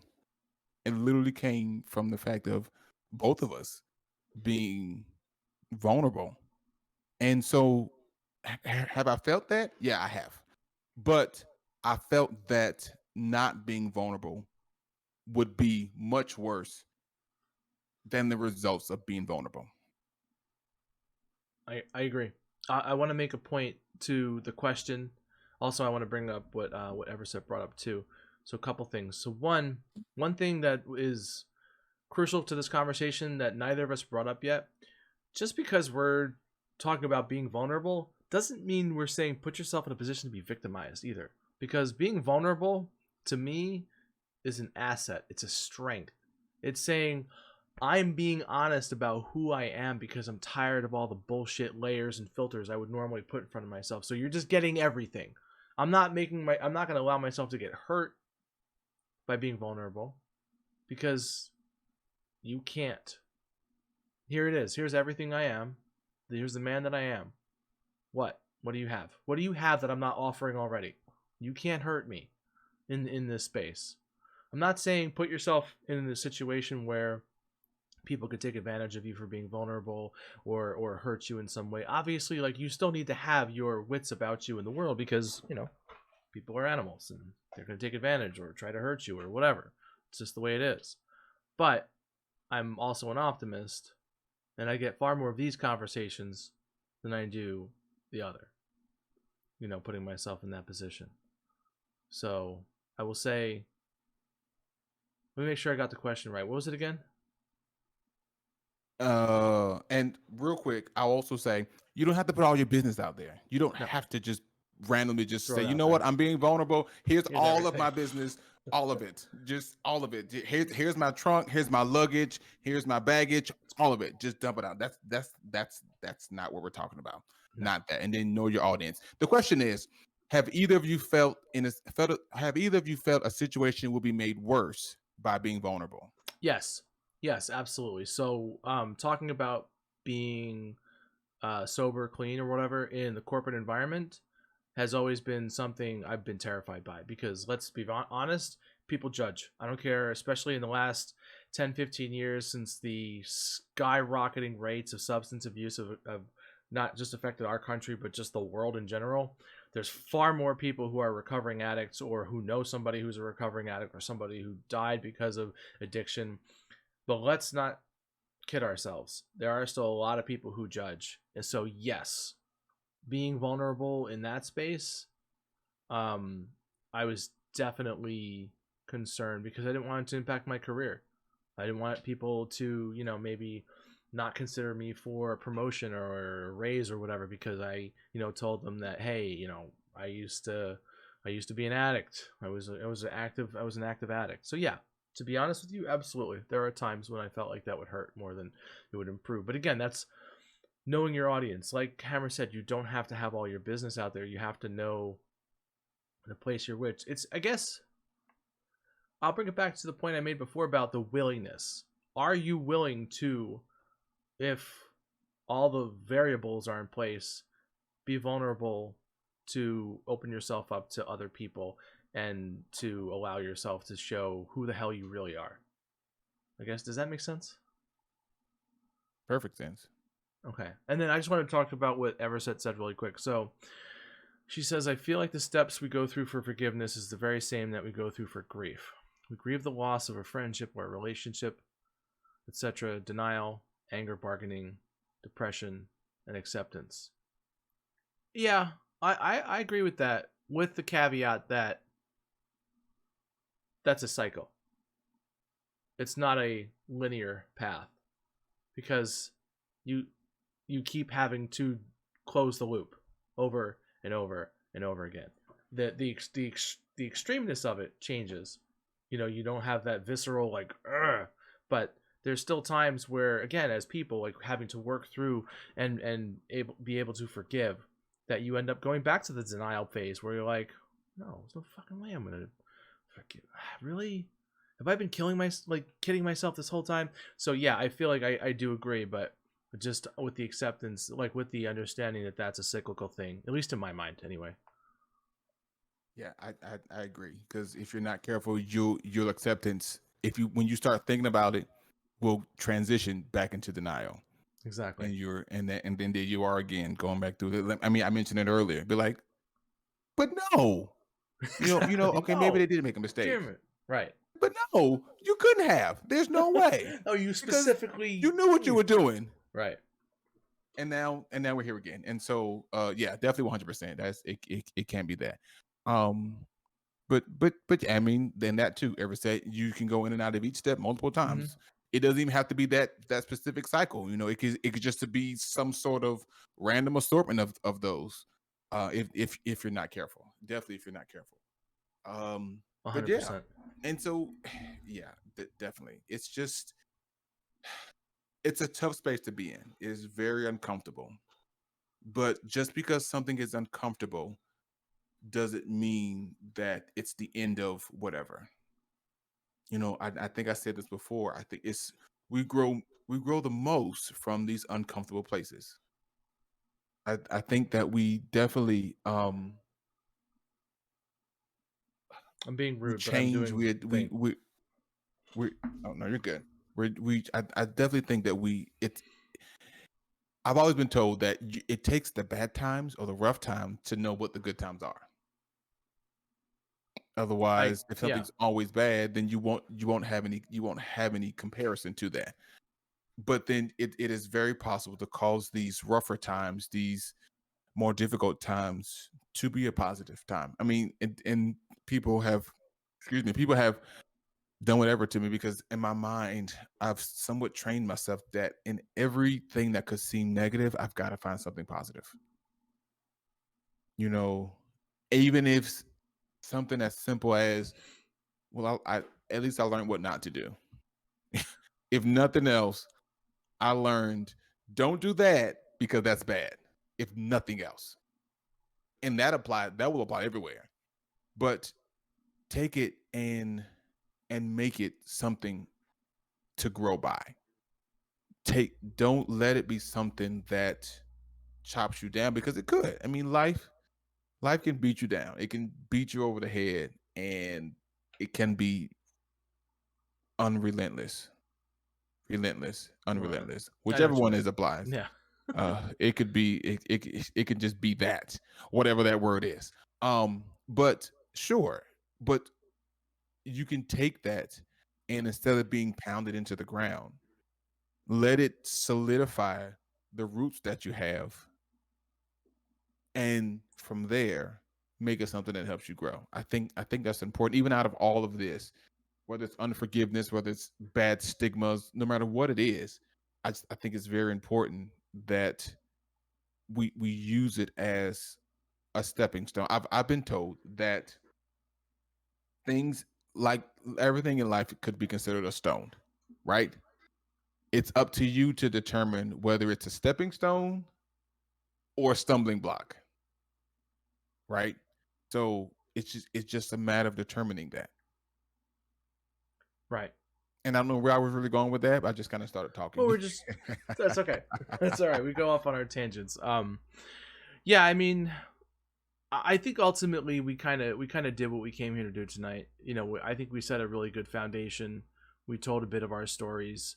Um, but I think we could wrap up by talking about what it is that we want from these conversations. Like, we're not going to know until after, we've settled and kind of decompressed a little bit, how we want to proceed, and what, even what the folks in chat would want going forward. But, you know, our hope, because when we came to the realization, specifically talking about the conversation about what happened to my parents and what happened to Hammer's mother, and our similar thoughts on the thing, that's what brought us to this place. That was really the impetus behind everything. It's like, holy shit, we took these incredibly difficult situations and said, you know what, probably the best thing that ever happened to me, made me the man I am today because of X, Y, and Z. So I think going forward, like, there's other things I want to talk about, like uncertainty, fear, um, shit that should motivate us. Like, why am I a 40-year-old man in this position? Or, why is Hammer, doing X and he wants to, I mean, like, there's a lot of other places we can go with these conversations. So, um, let's play a game. What do you want out of this? Like, you, Hammer, what do you want out of this? What do you foresee for us? I think I can. I think I put this all in a simple statement, but simple few statements. I just want somebody to be helped. I just want somebody to be helped. Out of all that out of all I've experienced, I just want somebody to be helped in Yeah. whatever way they need it. I just want, sure, my life may not be your life, but hopefully something that I've experienced and learned can be applicable to your life, to their life, to his life, to her life. That's my whole thing. If I can just have one person, mission success. Mission's a complete success. I'm good. That's it. I respect that. I agree. I will say, I think what I want is, I want this to be normalized, and I want it to be common. Yeah. I really do. Because again, we there's so much. It's like in our face. Mental health awareness. I mean, there's a mental health awareness month. But like, are we actually having the conversations? Are we? I mean, I know there's a million different forums out there, and this is just one of many. But are we having the conversations we need to be having? So this is just one more. If that's happening and there's thousands and thousands of them out there, awesome. Let's just be one more candle, so to speak. I don't know, some lame ass metaphor, but you get my point. So yeah, so that's what I want to see with this. I want to see us, continue. I want to talk about things like self-doubt. I want to also, talk about triumphs too. Like, this Of doesn't course. have to have negative connotations all the time. Like, we can talk about, the stuff that we're currently experiencing and going through, like you just mentioned before, the your relationship dissolving, so to speak, or my own current struggle with everything, no, with depression. So that's what I'd like to see out of these conversations, is just to continue this on as regular basis as we're willing. I think we have planned about every 2 weeks, so not next Sunday, but the Sunday after. And then eventually, what I think, just to complicate our overlay issue from today even further is to get a guest and on the conversation. We'll do Hollywood Squares. We'll do a whole thing. I'll look down, say hi. or point the wrong way. You'd be like, yeah, that guy. Wait, that guy over there. Wait, no, he's up there. And suddenly you're doing the Macarena. It's a whole thing. Oh, it's totally happening. I did it earlier. I had to test it. You couldn't see it, but I was testing to see where my finger would go, and then I realized which the wrong am way. I pointing at the right yeah. I keep realizing like I'm looking. Yeah, go ahead. Go. No, go. No, I was just gonna say I keep looking. I'm like, wait, am I looking? Because I want to make it look like I'm looking at you, even though I'm looking away. Yeah. And I'm looking all over the place. I just it's these three monitors just is a thing. But so I want to hear we've got just a few minutes. By the way, we don't just have a few minutes. We're only planning for 2 hours. If we go over, no one cares. Yeah, I want to hear from the people. What do you all think? Yeah, I want to, sure, I know it's maybe been a lot to chew on, but look, goddamn it, I said it one time. Never let me live it down. It might have been a lot maybe a lot to chew on, but I want to. I would like, and sure, we can get this feedback. It may come later on, but for those who were here, what do you think? How? What? Who? What? When? Where? Why? Why? Who? What? When? Where? Why? And how? I want to know all of that. Just because like this is a pilot, right? That's what we market this as. This is a pilot. It's a show. We're doing this as a show. It's a thing. Yes. And so we just want to see what you all think about it. We really want to see if you think this, if you think it's the worst idea ever, please tell us. Be honest with us. Yeah. Right. If you think that Sid's overlay is terrible, please tell me so that we can take some time to work on it. You mind your business about my overlay. But seriously, we really want to know any thoughts that you have. We would love to hear that. Just because it was something that Sid came to me and said, I have an idea. I said, okay, shoot. This was his idea. I said, well, that's interesting. He said, well, why is that? Because I was gonna ask you the same thing. I was gonna literally bring to you the same idea because something I thought about, and then somebody brought it to me, asking, could this be a thing? And so of course we think it's the greatest idea since bread, not just the sliced kind, bread period. Just but we want to know what the people think. Whoever said mistress. No, go ahead. No, go ahead. Go ahead. You go. I was going to read some of the feedback in case people are sitting on the fence or want to share something. So Everset says this is a much needed thing on Twitch. It's like I just said, you two could be /are two more lights in overwhelming darkness. Mr. says, what you discussed tonight put a light into what I have been doing or thought of doing. You're doing great, a great thing having these talks and I can't talk. I can't read. Opening eyes and even minds. Please keep it up. I will tune in every time. Okay. Well, thank you for that really glowing feedback. I appreciate that. Yeah, it's 100% appreciated because we want to know. And so I don't have anything on my side unless somebody is furiously typing. If they're on the phone, I'm sure they're doing a lot of backspacing because I do that too. Or you have just terrible words that don't make sense. But I appreciate that as well. It's one of those things where, like Sid said, we had some sort of talking points, but for the most part, it was just fly by the seat of our pants, or and hope they didn't tear.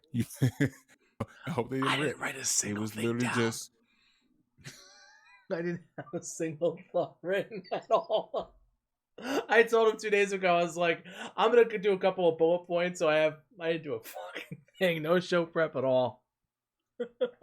And I don't feel bad because I don't have any. I don't even have any paper around me. The most paper I have is sitting in this printer right here that is blank. Right. Exactly. Literally, it's blank. And so it was really just having a conversation, which is what we wanted to be. I will say, Ken, he says, truthfully, this whole community has helped tremendously. Y'all are real people. We all been through we've all been through the same crap, and this whole chapter in his life has thus far been his favorite. That's what it's about. Yeah. And that's kind. And I want to read what Donnie just wrote. How do you know someone is deserving of your vulnerability, or do you just use a personal judgment? And do you think only personal judgment versus general consensus is deserving? Um, I don't think one way or the other, because my vulnerability is part of who I am as a person. I put it out there. So if somebody says, okay, so if I put myself in a vulnerable position and someone tries to take advantage of that, again, like I said earlier, what are you doing to me? What can you do to me? I'm not like, again, I'm using vulnerability as a strength, as an asset in the situation where you can't hurt me because I'm giving you everything that I am, and I'm okay with all of that. That's what I mean by being vulnerable. Again, it's not allowing yourself to be put into a victimized situation. So let me I want to do some kind of analog to, I guess, Twitch. Let's put it this way. Like, so if I support somebody on Twitch or I do something, I'm doing it for me because I'm not expecting it back. You know what I mean? So that's the thing. Like, you do something for you because it makes you feel better as a person, getting things out there, doing something. Not because you're expecting the same back. Like, if you get it back, cool. But you know what? You're like, hey, this is me. This is who I am. You don't like it? Fuck off. Period. And then Alien says, I think your podcast is spot on. And it might have hit a nerve for a sec there. But in the end, this is a damn good, helpful knowledge to pass on to others. I appreciate that, Alien. I really do. So I hope that helped, Donnie. Yeah, and like I said, it wasn't designed to be triggering, but we knew that it would be. Yeah, you know, we definitely knew that it would be. And so, we waiting on me. I know if he was going to go or not. No.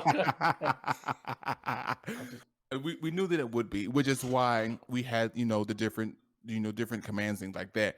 But I don't know another way to say this, and so I will say it, but hear my heart and not what I'm saying. It may need to be triggering in order for us to get to a point where we do something about it. And I think that's not the way I want to say it, but I know what you mean. We do have to deal with it as triggering as it can be. Maybe that's better. As triggering as it can be, if we just leave it where it is, it's never going to get to a point where we can deal with it, where we can handle it, where it can be not triggering. How about that? We have to, in order for that to be a thing. And so, like I said, while it's unfortunate that it is, does that trigger provoke you to do something? And in something, I mean, deal with that. Not something that will harm yourself or someone else. Not that at all. That's not what I'm saying. But does it get to the point where I don't want to be triggered by this anymore? Here we go. I didn't know I was going to go into this story, but another story. And Joe, you feel like hearing other stories that could help you? Oh, okay, we'll deal with that in a second. And Troy, I'll see you as well. Troy had a question as to do you get to a point where being vulnerable ever becomes comfortable? We can hit that in a second. No. When I came back from Afghanistan, I thought I was okay. Let me tell you now, I was not. I was not. But I'm thinking, okay, I'm good. I will be just fine. Now, let me give you all some context. I was I was on a mission, my first mission. This is my first deployment. I'm on a mission, and your average bedroom, let's take that. Stand in one corner. Look at the opposite corner. That is where a rocket landed. I'm standing at the corner you're in. The one you're looking at is the one that it landed in. I saw it coming in. I heard it when it impacted. I felt the ground trembling under my feet. If that wasn't terrifying enough, I was standing next to 20,000 gallons of jet fuel. So should that rocket have been about 25 meters closer, it would have hit a fuel bag that had 10,000 gallons of fuel, which was connected to a fuel pump, which was then connected to another 10,000 gallons of fuel. Bye bye hammer, right? There was also a situation where I was working in our office and boom, everything's going crazy now. There was again another rocket attack, but the rocket, we have these things called a T-wall. So it's a giant concrete wall. And so about right here from the top of the wall, there's a hole. The rocket, which was old, malfunctioned, came in low and hit that wall. Had it been an inch higher, it would have hit, because they did the trajectory, it would have hit right outside the office I was working in, where there was a fuel truck with that had 2,350 gallons of fuel in it, not to mention the fuel needed to take to run the truck. It would have hit on or near that truck. So people, quite naturally, those things do something to you. So I come home and I think I'm okay. I think things are good. Any loud noise puts me in a weird spot, to the point that I'm ducking under stuff because I'm thinking somebody's trying to kill me.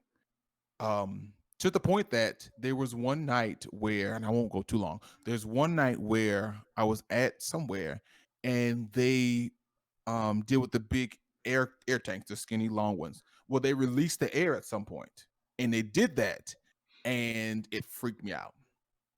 Like, I didn't know what was. I mean, I knew what it was. I've heard that, but it happened, and it threw me for a loop. And so people saw me, like, they were like, "What's wrong?" They were like, "Oh, something's happened. He's triggered. Let's go there. He's triggered." And so I was like, "But okay, I'll be fine. But I gotta go home, because I wasn't home." So I get in my car, I drive home. I get in, I'm shaking at this point. I'm literally trembling. So I go and I go in the house, and there's a restroom right there. I go and I'm, just sitting there trying to get myself together. My phone vibrates because I want to make sure I got home. I nearly jumped out of my skin. I'm like, okay, it's just your phone, Russ. You're good. You're fine. It happens again. I'm like, okay, I know what it is. The ice in the freezer, it made ice and it dumped it into the tray. As faint as it was, I heard it. Almost had a heart attack. It was at that point, okay, Russell, you are not okay. You are not okay. And now you have to do something about this. And so my point is, it took that happening in order for me to realize that I'm not okay. Because then it went into no, I waited. I didn't do that right away. I'm like, you know what? I can do this. I'm Russell. I can do this, and I'll be just fine. Went into depression and anxiety because I can do this. Because then it became, why can't I get myself together? Why is it that I can't do that? I can do everything else, but why can't I what is wrong with me that I can't do this? And I went into a very quick downward spiral. So I finally reached out for help, right? Finally reached out for help. And I'll be honest. You're looking at a disabled vet of 80% disabled, but 70% of that is PTSD. Because they have some weird, it should be something else, but whatever. 70% of my disability is as a result of diagnosed PTSD from not just those two events, but from that whole thing, and even other things that go along with that. And so it's from that they gave me these medicines. So I was on a medicine that, one for mood to keep me kind of level. One was for anxiety. So five. One was on four. One was for anxiety. One was to help me sleep, because of course I didn't do that. And then another was to prevent nightmares so that I could sleep. And so I was taking at least 4 pills every day. The anxiety medicine was one that you increased gradually. So at some point it got up to 7 a day. Got to take 4 of these until I got the higher dose. 4 of the anxiety a day, 1 for mood, 1 to help me sleep, and 1 to prevent nightmares. And I said, okay, awesome. At least I got some help. And I met with my psychiatrist twice a month. As things go on, well, I can tell you now, I don't take any medicine. I still meet my psychiatrist just for the sake of making sure we're good. I don't take any medicine because at it that empowered me to do things. Because when something happens, I'm like, okay, wait, Russell, wait, where are you? Okay, where are you? Okay, you are in a restaurant. That means nobody's trying to kill you. So then your fight or flight response doesn't have to be activated. I started developing then these procedures, if you will, so that I didn't automatically go into a certain mode. But I had to start. I mean, I had to be triggered in order to get the help to start to start the process. Because I didn't want to think about it. I didn't want to deal with it. Don't ask me about that. Don't ask me about deployment. Don't ask about anything. Can I see a picture? No. Can you tell me so and so? Show won't. Well, I just want to know the tragedy. That's where I was. But it took me having to deal to get into that. And in some cases, I had to I relived that. I relived those experiences to get to the point where now I can have this conversation and be okay with it. I can have this conversation about all of that and be okay and not have to go rushing to try to find it because I have it. It's the message. It's within arm's reach if I needed it. But and I'll say there's 2 parts about that. One, it took me realizing that I was being triggered in order to go seek out help. And then on the other side of that, I was determined to be better because even the psychiatrist said, well, listen, the medicines only do so much. There is a portion that is allotted to me as the person to supplement what the medicine's doing. It's just designed to put me in a place where I can then go on and be or do what I need to do. And so that's kind of my thing is about it is that you have to be able to at least start with them. And it might put you in a rough spot, but it's then that you can start to develop the healing process, the progressing process, whatever the name of that process is so that you can come out of it. And then if you don't, at least you can manage it very well. Because I mean, there's still times where something happens, my eyes get big as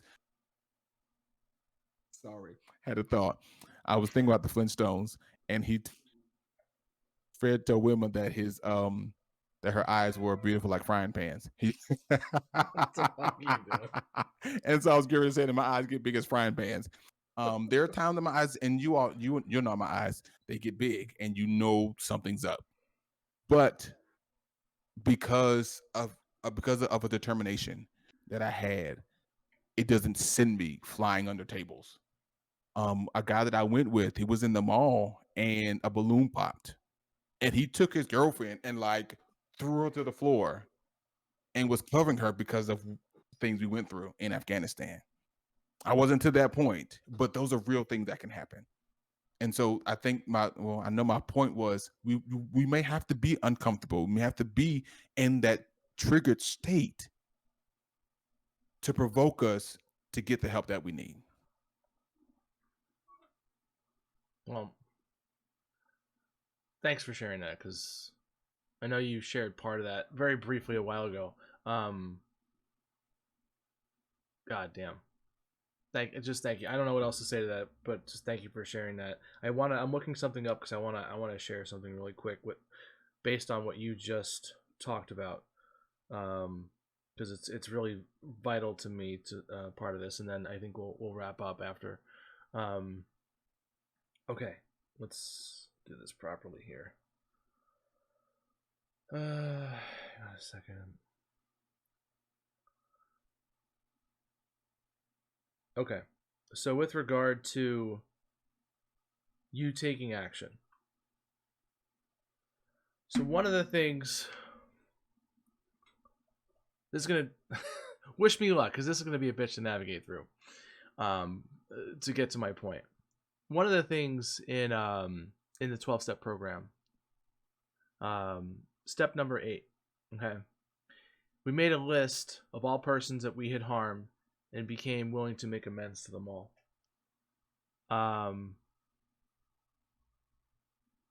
When you do this, you write a list of everyone and everything that has ever happened to you during your life. Anybody you've ever wronged, who has wronged you, and you write what your part in it is. So let's say, you were somebody who stole a lot of money from somebody. Let's say your grandmother. So, grandma, I stole money, blah, blah, blah. This is you getting through that whole sort of inventory, okay? And one of the things that's important to point out, to getting to your point of experiences and triggering, is things that happen to you.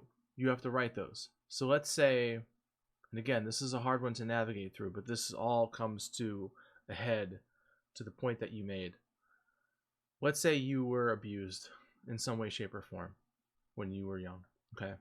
And it happened to you, okay? And it is, the thing is, what was your part in it? Well, you were there. You were the victim of it. So the idea behind that sort of exercise is to say, what then do you do with that information? In that, how does what happened to you impact how you act towards other people and act towards yourself? Because you may need to make an amends to yourself because you did suffer something. Getting back to that whole forgiveness thing. So, it wasn't your fault that somebody, on the other side fired rockets at you. But clearly, your part in it was you were the victim of it. You had to still take action to deal with something. The same way anybody has to deal with something that happened to them and taking action to deal with those things. And I think with regard to triggering, as you put it, in the end, like, so dealing with my father's suicide, I dealt with a very, let's call it, challenging situation, the aftermath. Okay. So much to the point where even to this day, it still impacts me pretty terribly. But I will say this, though, because I sought the help that I needed to seek, and it was a battery of it, I process it much different. In the wake of 9/11, a few days after, a friend of mine and I went to Ground Zero to try and help with the search and rescue effort. We were only there for 10 hours before they shut down operations and turned it over to the city. I carried that for a long time. And the things that sit within inside of us, the things that we should talk to mental health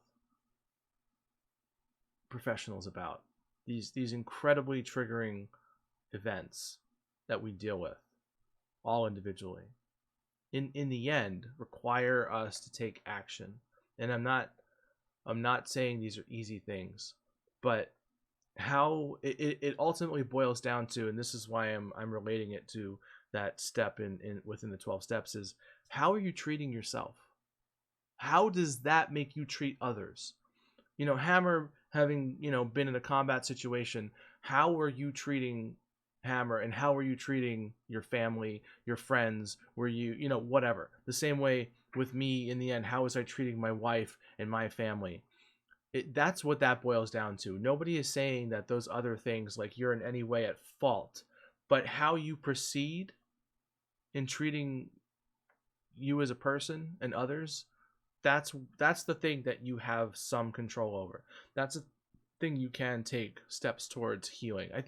I hope I didn't fuck up royally and ruin the explanation I think I was going for, but do you understand my point?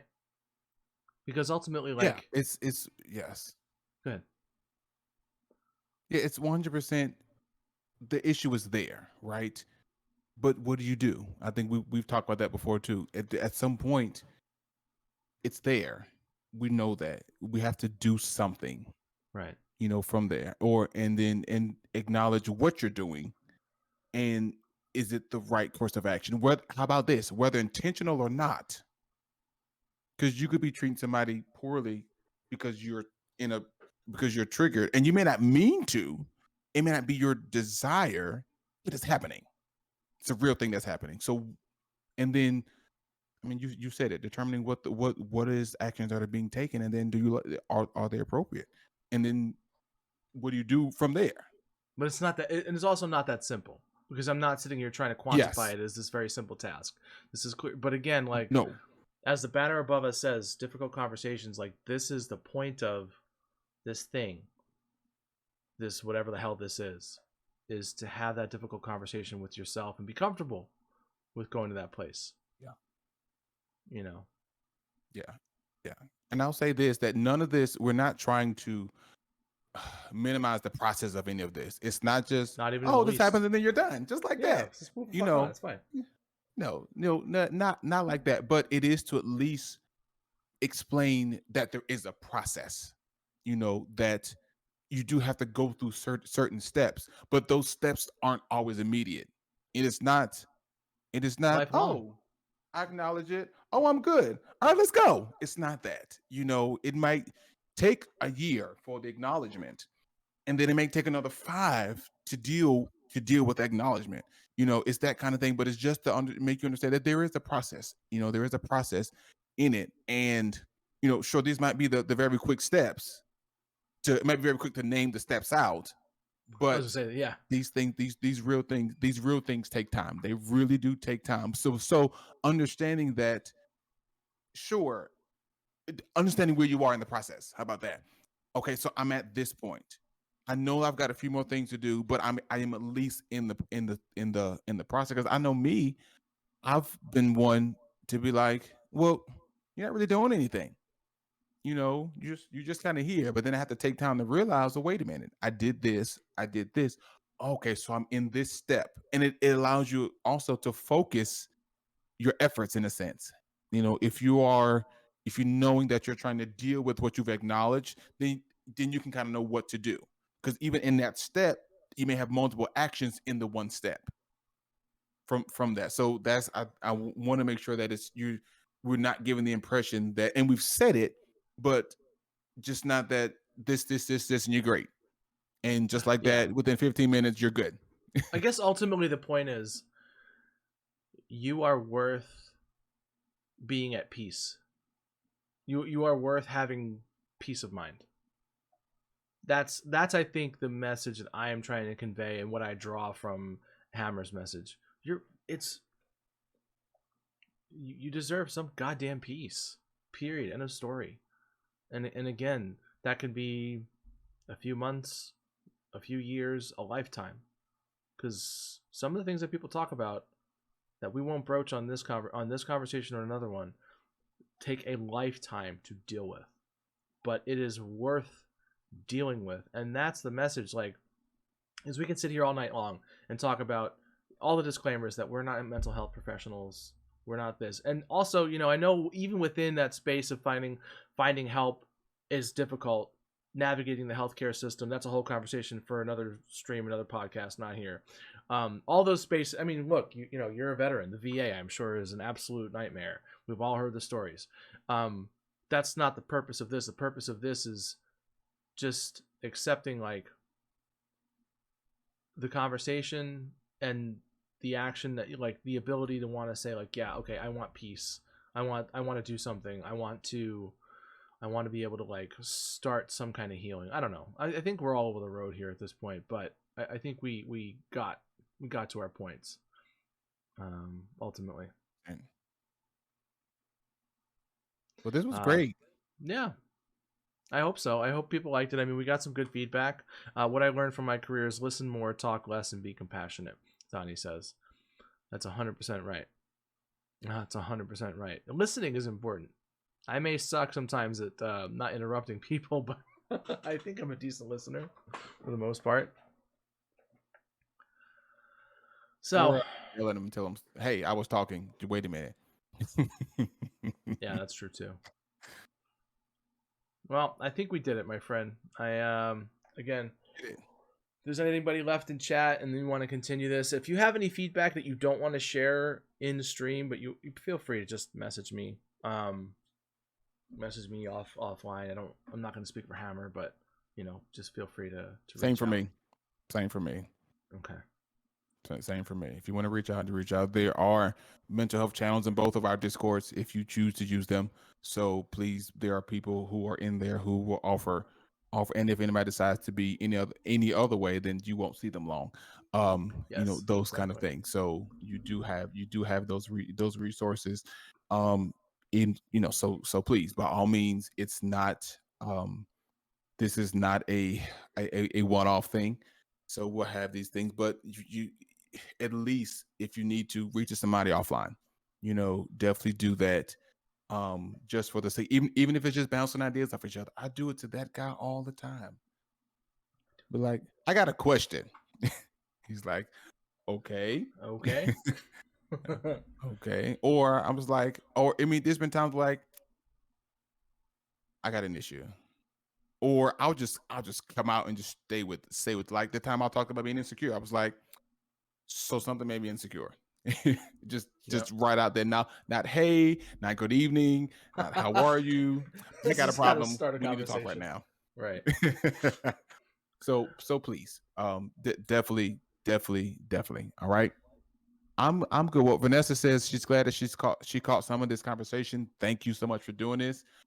Joey says good point, correct direction. Joe says that yeah, it's good. So this is what we're here to do. Exactly. Let me just read these last two things, and then we'll wrap it up, I guess. Um, my father died from squamous cell carcinoma. I mean, unless you don't want to, we can just go forever. Just make it a 12-hour stream.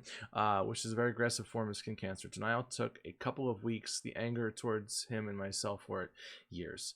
His cancer was caused by being out in the sun unprotected, working for my uncle, who I was also mad out for the same length of time. Part of me is still mad, but going through the process was definitely not linear. Took a long time to get to forgiving him. I mean, I can imagine. But again, as we've said endlessly here, it is indeed a process. Um, and not at all easy either. It's sometimes a massive pain in the ass. I reach out to Sid all the time. To me, yes, Donnie. I listen. I'm happy to talk to anybody. Um, but yeah, why don't we wrap?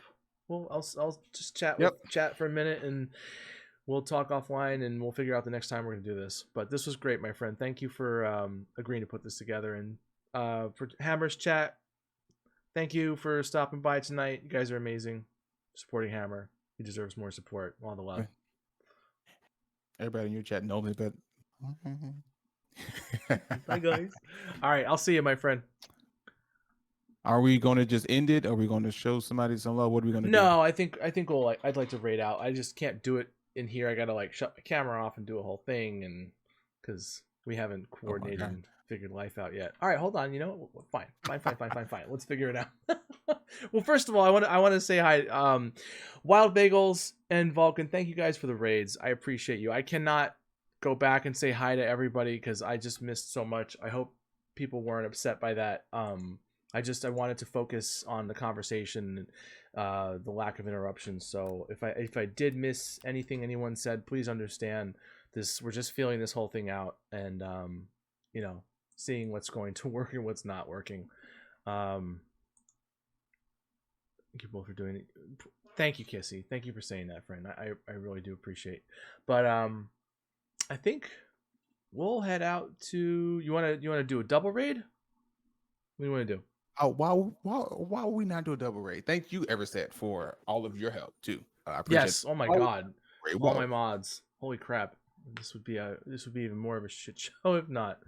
So you said yes to a double raid. Who do we want to raid? We want to raid somebody Yeah. playing Phasmo, just chatting. What are we doing here? I will leave it up to you this time. I'll take next time. Okay, let's see. Let's see who. Everset is the best. All the love to all the mods on both sides. I don't know your mods, but I'm sure they're amazing. Well, you know, because damn it, they hang out with you and you're amazing. Also, we're doing this. Unfortunately, this stuff makes us uncomfortable, right? That's what we're doing. What? Just sitting here uncomfortably, waiting for me to look at a list? Yeah, 100%. Yeah. No. Oh, no. You saying nice things makes me uncomfortable. That's what I'm talking about. Oh yeah, no, I just getting out of the way so you didn't do it to me. You know what I mean? Remember, I am the one. I onion flowers. I am that originator. Play with me if you want to. Oh, okay. All right. Chibbo said she was cutting onions. It's a weird Don't flex. cut onions, Chibbo. It's too late to cut onions. Don't cut onions right now. Don't cut onions in the kitchen. Please, for God's sake. Well, do cut them in the kitchen. When Don't cut them use anywhere that, else. You can trigger a hunt even on amateur.